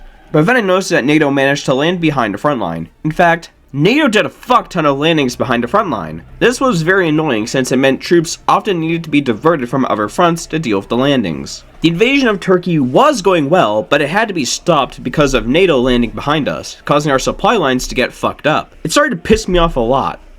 After a while, I decided that the only way to stop NATO from invading us in most of the inconvenient places was to just invade the invaders. We called in more of the common form so we could launch the full invasion of Western Europe. On one hand, our highly capable forces were able to overrun West Germany and force them to surrender. But on the other hand, NATO managed to force Iraq to surrender. Because of Iraq falling to the west, we can't safely restart the invasion of Turkey until we liberate Iraq. I was real pissed with how many landings NATO was doing, so now I was even more determined to win. Our forces were able to successfully overwhelm the lowland countries with little issue, due to them becoming over-dependent on the United States for their defense. Earlier, I moved the Mountaineers to Europe so they could deal with one of NATO's landings. However, I figured now that NATO was on the back foot, I could bring the Mountaineers back to the Middle East to push out NATO's landings and finish off the Turkish. The main front in Western Europe went down much easier than I was expecting. After the lowlands and now Denmark fell, there was little that NATO could do to stop us from overwhelming France with our forces. Western mainland Europe was brought fully under Soviet control, and port garrisons were set up to stop future naval invasions. With the main front gone, we had a lot of freed up forces. We could use our freed up divisions to put down other invasions that NATO did. For some reason, the US also landed in Vladivostok. Luckily, we had more than enough forces free to respond to the US invasion. I moved my tanks to Greece to eliminate NATO's Balkan foothold. My allies in the region had already made progress, but once our tanks arrive, Greece will stand no chance. After a while, we managed to destroy the landing in Finland. Furthermore, the rest of the Common Forum was actually pitching in, and they managed to liberate Iraq from foreign occupation, and most of Iran was liberated from America. We were also regaining ground in the Far East, mainly due to the US dedicating too little to the invasion. After we went to DEFCON 2, we were able to fully liberate Vladivostok from America's half-assed invasion. I turned back to Turkey and Greece, both of whom were on the brink of collapse. I ordered my troops in Turkey to restart the offensive, and soon after, gave my tanks the green light to drive to Athens. Turkey surrendered sometime after, and soon after, we captured Athens. After taking some extra land, Greece threw in the towel. At this point, I was running out of fronts to fight on. I was expecting the main front in Germany to be much more heavily manned by the West, but it buckled after I began a basic battle plan. I finally called in Arabia so I could deal with NATO's foothold in the region, but even that went really fast. At this point, the US was completely humiliated. Despite several attempts to open new fronts, all ended in American men being knocked down forever. This war showed that the US was no more than a paper tiger that pushed around weaker powers as a show of force, while the actual superpower competently expanded its ideology. In fact, we were now more than ready to use our nuclear arsenal as we went to DEFCON 1. The remaining NATO countries collectively determined they had no chance of winning now, especially as the US completely destabilized. Anti-war protests were at an all-time high. The US officially sent in their request for an armistice on May 3rd of 1974. We gladly accepted, ending the Third World War. For the Treaty of Paris, we reunited Germany under the German Democratic Republic. We instated communist governments in the lowlands, Denmark, and France. We gave that Arab kingdom in a peninsula to our Arab puppet. The UK and Portugal were largely untouched, but the UK was forced to give up Northern Ireland to the Irish Republic, and Portugal had to give up their remaining colonies. The United States was forced to pay financial reparations to us. We didn't demand much from the US because the KGB agents present in America had reason to believe that several groups were planning uprisings against the federal government, so manhandling the US ourselves was silly. Beria's main goal of the war had been completed, so although the United States was left still standing, he was content. America had been completely humiliated. With how much money the US now owed the Soviet Union and how many protests and different movements were rising in the United States, the communist bloc no longer had any serious opposition. Everything was perfect. So America had been completely curb-stomped, and the USSR had become the only superpower. Beria was certain that the Union of Soviet Socialist Republics would be the global hegemon forevermore, but he couldn't have seen the massive changes that would follow. In 1979, Lavrentiy Beria passed away due to unknown circumstances. Regardless, his chosen successor, Yuri Andropov, was swiftly declared the new General Secretary. Being appointed head of the KGB after Beria became the General Secretary, he was the obvious option for Beria's replacement. He was chosen directly by Beria as successor, and because of Beria's control over the Soviet government, Andropov assumed a position with little issue. The 1980s would be one of the most turbulent decades of the century, as both the Soviet Union and the United States faced the risk of collapse for various reasons. The Soviet Union under Andropov was mostly a continuation of Beria's policies. However, Andropov's death in 1984 would send the Politburo into chaos, as Andropov hadn't chosen a successor. To make matters worse, reformists like Mikhail Gorbachev and Boris Yeltsin were threatening to take over the Union and take it in a direction that would cause a complete downfall of the Union. Furthermore, the neo-Beriaist policies were becoming a major source of civil unrest in the Soviet Union. It seemed like a new Russian civil war was inevitable. It was only when Stalinist General Dmitry Yazov stepped in that the Soviet Union's situation stabilized. Many of Beria's policies were undone, and KGB lost a lot of power. The KGB massively resented this, but there was little they could do to stop the highly popular commander. The Soviet Union under Yazov managed to stabilize, but Stalinist economic policies were way too conservative for the modern day, so the economy became stagnant. Still, Yazov's leadership managed to avert disaster. President Ronald Reagan of the United States, though, failed to stabilize the country. After the assassination of Gus Hall by a still unknown assailant, the USA was on the brink of a violent civil war. In the wake of America's mass civil unrest, President Ronald Reagan announced the full dissolution of the United States in 1987. Over a period of 3 years, the former 50 states would form new unions and engage in combat with each other over the former lands of the USA. By 2010, the situation had largely stabilized, but there are multiple governments claiming to be the United States, one of which we officially support. That brings us to 2010. Despite the turmoil of the 1980s, the Common Forum has managed to survive. That being said, we were forced to call back a lot of the military to Moscow and demobilize them. Because of this, we had no choice but to let our former satellite states in Europe become independent allies of Moscow. It's worked out relatively okay for us, but we cannot give people the impression that we are weak. Anyway, now that you're caught up, we can proceed with the finale of this grand tale. It's been a long journey, and we're in the endgame now. Let's finish this. Has come in here to dwell. Which side are you on? Which side are you on? Yazov is now 85 years old. He's a very old man, but he still wants global communism. This is a goal that became widespread in the Soviet Union after Beria popularized it in 1973. It's something that has become a core part of the CBSU. However, because of the economic stagnation and our military being way too expensive, we can't spread global communism just yet. Luckily, it looks like we have all the time in the world as Libya revolted against the United Arab Republic. It's a clear sign that politics in the world are bound to heat up once again. However, we can't take advantage of it as a KGB agent who secretly wanted Beria's policies to be restored would use his position as Yazov's guard to kill the general secretary. The assassin was promptly dealt with, but the Politburo now needed to select a new general secretary. If we go without a leader for too long, the Union as a whole is doomed. Although the Politburo didn't change when Andropov ascended to power, it was completely shifted when Yazov staged a coup. The current Politburo had 4 options to choose from: Gennady Zyuganov, Vladimir Putin, Alexander Retskoy, and Mikhail Gorbachev. Retskoy wasn't popular, so he wasn't chosen. Putin was rejected because the Politburo feared that putting him in power would facilitate a return to the USSR under Beria.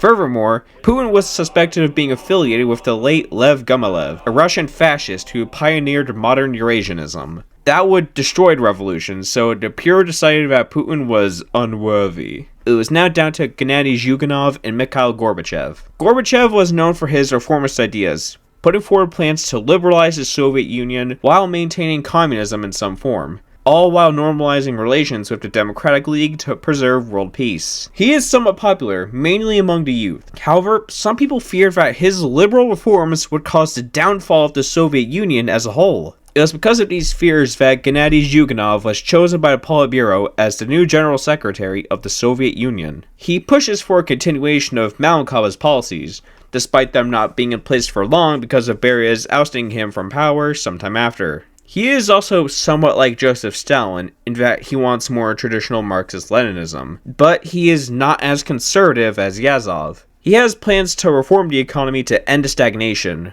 rebuild the army, and secure neo-Malenkovist policies. While Zyuganov was working on breaking up pro-independence groups in the Union, things are getting heated in America. In the American People's Commonwealth, a socialist warlord in the American Northeast, the Twin Towers were brought down after a terrorist attack by far-right forces. The implications are worrying. Regardless of if this was sponsored by the American Republic or if it was an internal plot within the Commonwealth, this signals the possible return of conflict in the Americas. For now, America is irrelevant to us. Back home, Zyuganov first strengthened the Politburo to ensure the safety of Marxist-Leninism. Zyuganov made sure to begin his economic recovery plan as quickly as he could, since the longer the stagnation went on, the bigger the chance the nation had of going down the path of the now dissolved United Arab Republic. Things were happening all at the same time. On one hand, we were increasing production quotas and reaching agreements with dissident workers, while over in America, the American Republic had elected the fascist David Duke into power, only for him to be ousted from power as the military seized control over the nation after it fell into chaos because of the Congress remaining Republican. Luckily, Zyuganov wouldn't have to worry about anything of the sort happening to him because his swift reforms managed to end the economic stagnation. Until now, the Common Forum has been mostly confined to Europe and some parts of Asia, like the Middle East and also Japan after it unified under the communist regime. However, after the ruling party of Ethiopia secured the continued mandate, the communist regime requested to join the Common Forum. We happily let them in, meaning the Common Forum now expands its grasp outside of Eurasia. We do intend on establishing global communism, we just haven't had the time due to much more pressing issues. The big thing holding us back from global communism is our army. Before his passing, Beria had ordered the army to be fully turned into armored forces. However, this was super expensive. Armor is still the best division you can get on a field, no doubt, but it is too expensive to be fielded en masse. We need to bring back standard ground infantry as the bulk of our army. We also need to revise our division templates, as they have become a poor sight. Zhuganov decided to take a page out of Stalin's book and initiate his own 5-year plan. They worked great for Stalin when he wanted to industrialize the Union, so Zhuganov believed a modern 5-year plan could get the Soviet economy back on its feet. His initial reforms had only ended to stagnation. He wanted more than just steady growth. If the Soviet economy could see a gigantic rise, it would be the proof he needed that the capitalist states were archaic and needed to go. The American People's Commonwealth continues to destabilize, as Noam Chomsky now has to handle a full revolt by the Central Committee, which believed Chomsky was leading the Commonwealth to its demise. The Central Committee had put its faith in communism, so we sent them one tank division as a peacekeeping force. We had reformed our template at this point, but our tanks are still Cold War era, so they aren't perfect just yet. See, the Kurds revolted against Turkey in 1985 when the Common Forum was at risk of falling apart, so we just kind of had to accept that the Kurds existed. However, our reformed military and the entire Common Forum are fully prepared to support each other in times of need, and the Kurds had just signed a death wish by attacking Iraq. Sadly, the rebels in the APC lost without our help. Speaking of America, the former USA is seeing more and more political chaos as Texas became a vassal of the American Republic at some point, and Canada had invaded Lincoln and Montana. Soon enough, we will undoubtedly see America's warlords directly engage each other to finally reunite America. While that was happening, Germany approached us with an offer. See, relations between us and China have been rocky, even despite the collapse of the USA. Germany has enjoyed good relations with us both, and they decided to take matters into their own hands to try get us and the Chinese to forgive and forget. Potentially having the Chinese back us up seemed like a great opportunity, so we agreed. After defeating Algeria and setting up a communist government, Zhuganov officially declared that the Soviet Union would be embracing conservative communism, and other forms of communism within the Union were not to be trusted. Although very authoritarian, this move does have some credit to it, as other forms of communism have had negative effects on the Union, mainly Beria's communism. By now, the military had gotten way stronger.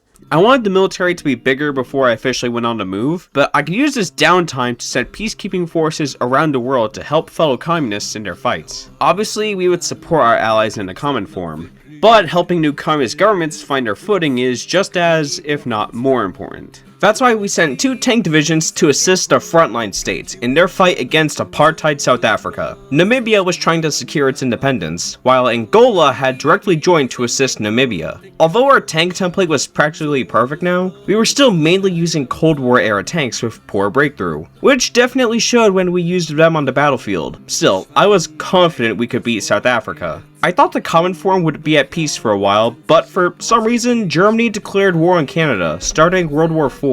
Now, I could join in and destroy the remnants of the North Atlantic Treaty Organization, but I knew for a fact I was not ready for a war like that. At least not yet. I wanted modern tanks before I directly expanded communism. Around the world, we were engaging in diplomacy with other nation states. We opened up new embassies to expand our grasp and send aid to the European Union. We actually left the European Union after Yazov ascended to power, but we would rejoin after Germany suggested we do. Germany at this point is the leader of the European Union more or less, so it's not surprising they made the suggestion. Back in America, the Union of American People's Republics launched an invasion of their neighbor, Utah. Obviously, this is a sign that a full war to reunite America is just around the corner, and we need to take full advantage of that. We sent some tanks over to help them out, even though they really won't need them until they directly engage the other major contenders. While we were doing that, we held a South American summit in Rio. The outcome of the conference would determine our preferred trade partner in the coming years. And for some reason I picked Brazil, even though it's a member of the Democratic League, whom I will be fighting soon enough. The West Coast Communists declared war on Canada's Idaho puppet for some reason. I don't know why, but it worked out as Canada quickly gave up on its puppets in the Pacific Northwest. Despite this being really strange, it works just fine for us. The UAPR can expand further east, thus giving the other powers the incentive to begin working on reunifying America. Back in Africa, I decided to withdraw from South Africa because my outdated Cold War tanks and the poor supply in the region were making any advances against a highly prepared South Africa impossible. Over in India, the Naxalite movement rose up against the Republic of India. The communists were previously in power in India, only to be banned after being suspected of being Chinese collaborators. I sent some tanks over to help India to help the communists to the best of my ability, but it would appear trains are not India's specialty because the supply lines were kind of dog shit. I can't lie, a lot of different stuff was happening at once. So stuff was getting chaotic. On one hand, we finally stopped using those archaic tanks, and now we're producing modern 2014 medium tanks. We also began working on getting a full paratrooper force deployed, since we want them to be the spiritual successor of our super successful Mountaineer divisions from the Cold War. On the other hand, we prepared a bit more for our intervention in the war against Canada by embargoing the nation. Politics in America were now completely on fire. The American Republic was at war with the Democratic League, the Federation of American Syndicates, and the Midwest. Not sure how that's gonna work out for them, but who am I to gatekeep? Back in India, things were painful. The Indian rebels didn't get the memo and didn't support my flanks, so my peacekeeping forces got surrounded, so I had to briefly recall the tanks from India. Then even more communist cells rose up behind the INC's front line.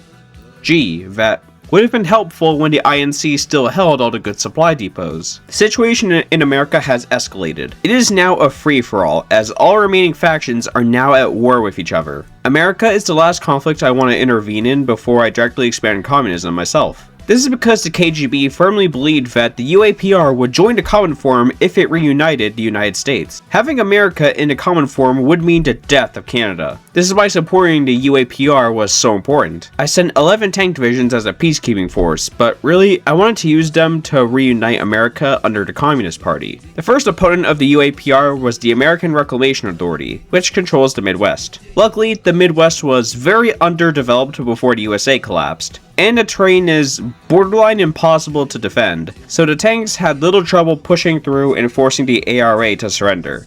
We then moved our focus to the Great Lakes. While we were fighting in the Great Lakes, we got the news of the British invasion of Ireland. See, back in 2010, British democracy completely collapsed, and Queen Elizabeth II restored the full authority of the monarchy. Now, the British decided they were ready to restore the strength of the British Empire by firstly invading Ireland. Let it be known, I plan on atomizing London, but I gotta get some other stuff handled first. Anyway, locking in on America again, the Great Lakes Confederation was incredibly weak, so taking them out was a piece of cake. At this point, the syndicates had defeated the American Republic and set up new sponsored states in the South. However, puppets surrender if their overlord does, so I focused my tanks exclusively on the heart of the syndicates. We absolutely wiped the floor with them, it's not even funny. The tanks had little issue driving through the cities of the East Coast, and soon the syndicates had to throw in the towel. So, the Union of American People's Republics had emerged triumphant in the struggle to reunite America with our help. I wasn't actually sure if they would join the Common Forum though, since they do have the option to form their own faction.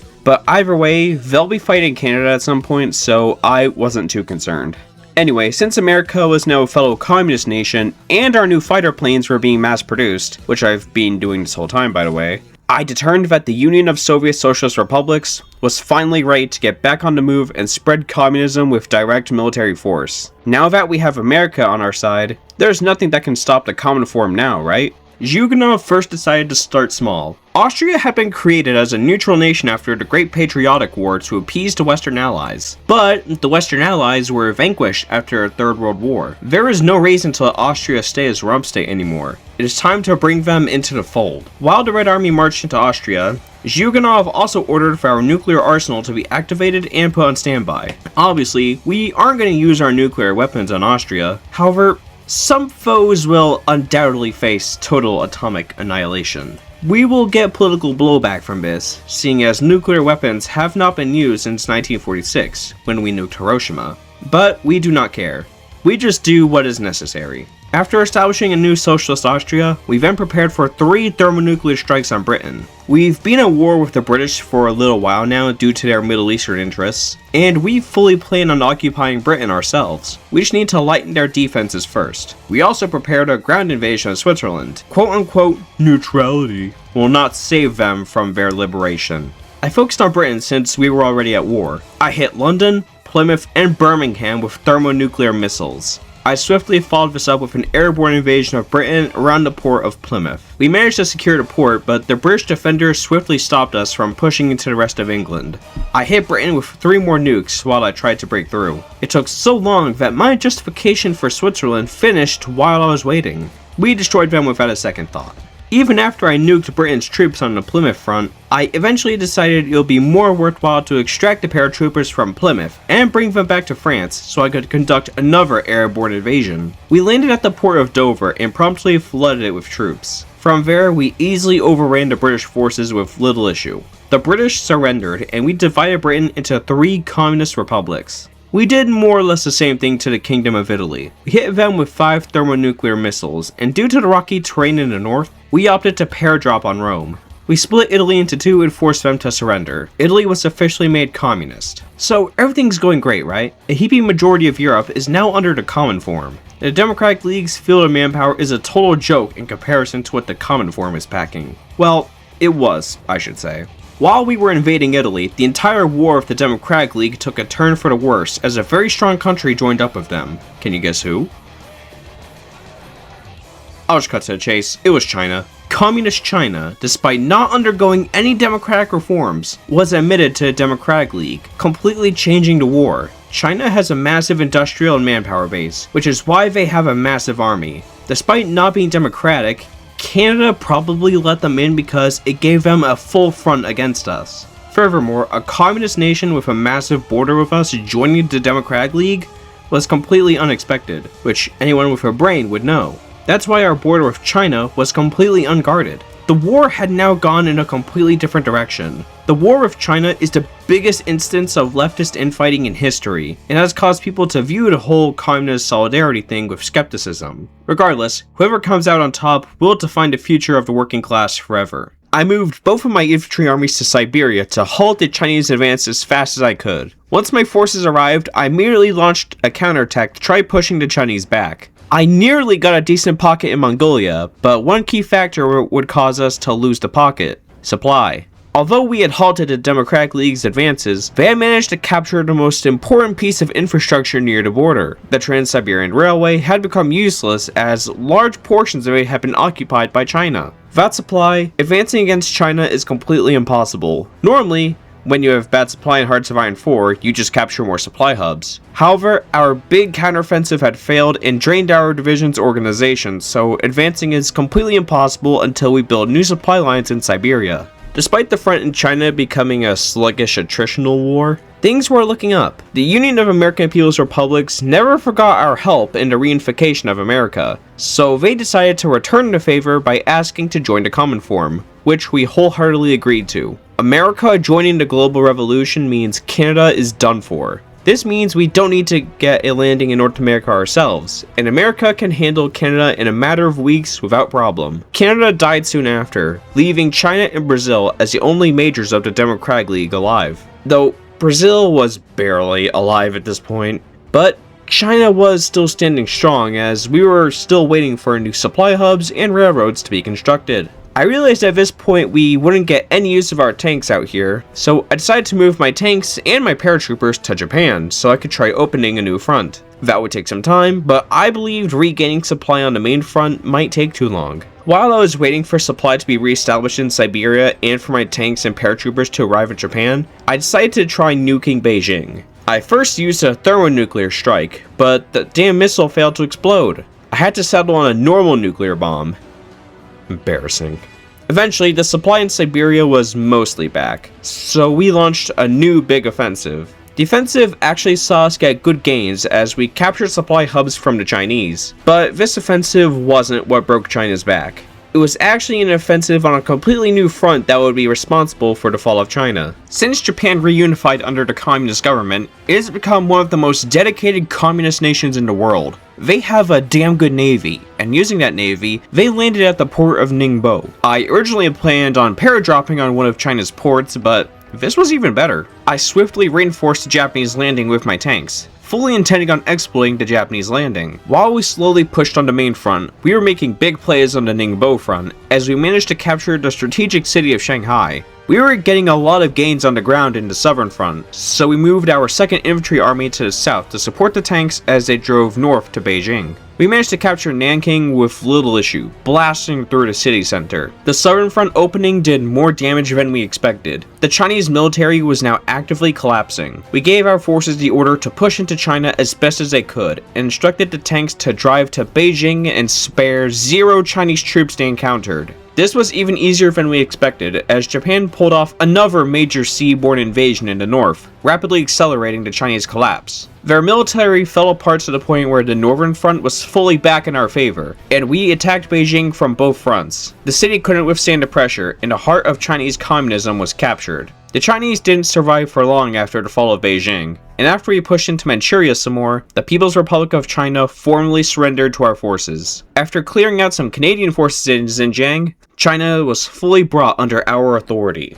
Now that China was down, the Democratic League's only major power left was Brazil, which was already barely standing. We believed one major offensive would be all we needed to destroy the Democratic League's last holdout once we secure a foothold. Once my paratroopers arrived in South America, I originally planned on using my paratroopers to do an airborne invasion of a Brazilian port. But we didn't have enough range because of South America's states being really strange. I had to use my paratroopers as Marines to land on the port. This went well, and once our standard infantry arrived, Brazil stood no chance. Soon we arrived in Brazil's capital, and the Democratic League threw in the towel. The Treaty of Brasilia was pretty standard, for the most part. New communist governments were established in the former Democratic League lands. For China, though, we had something in mind for them that nobody expected.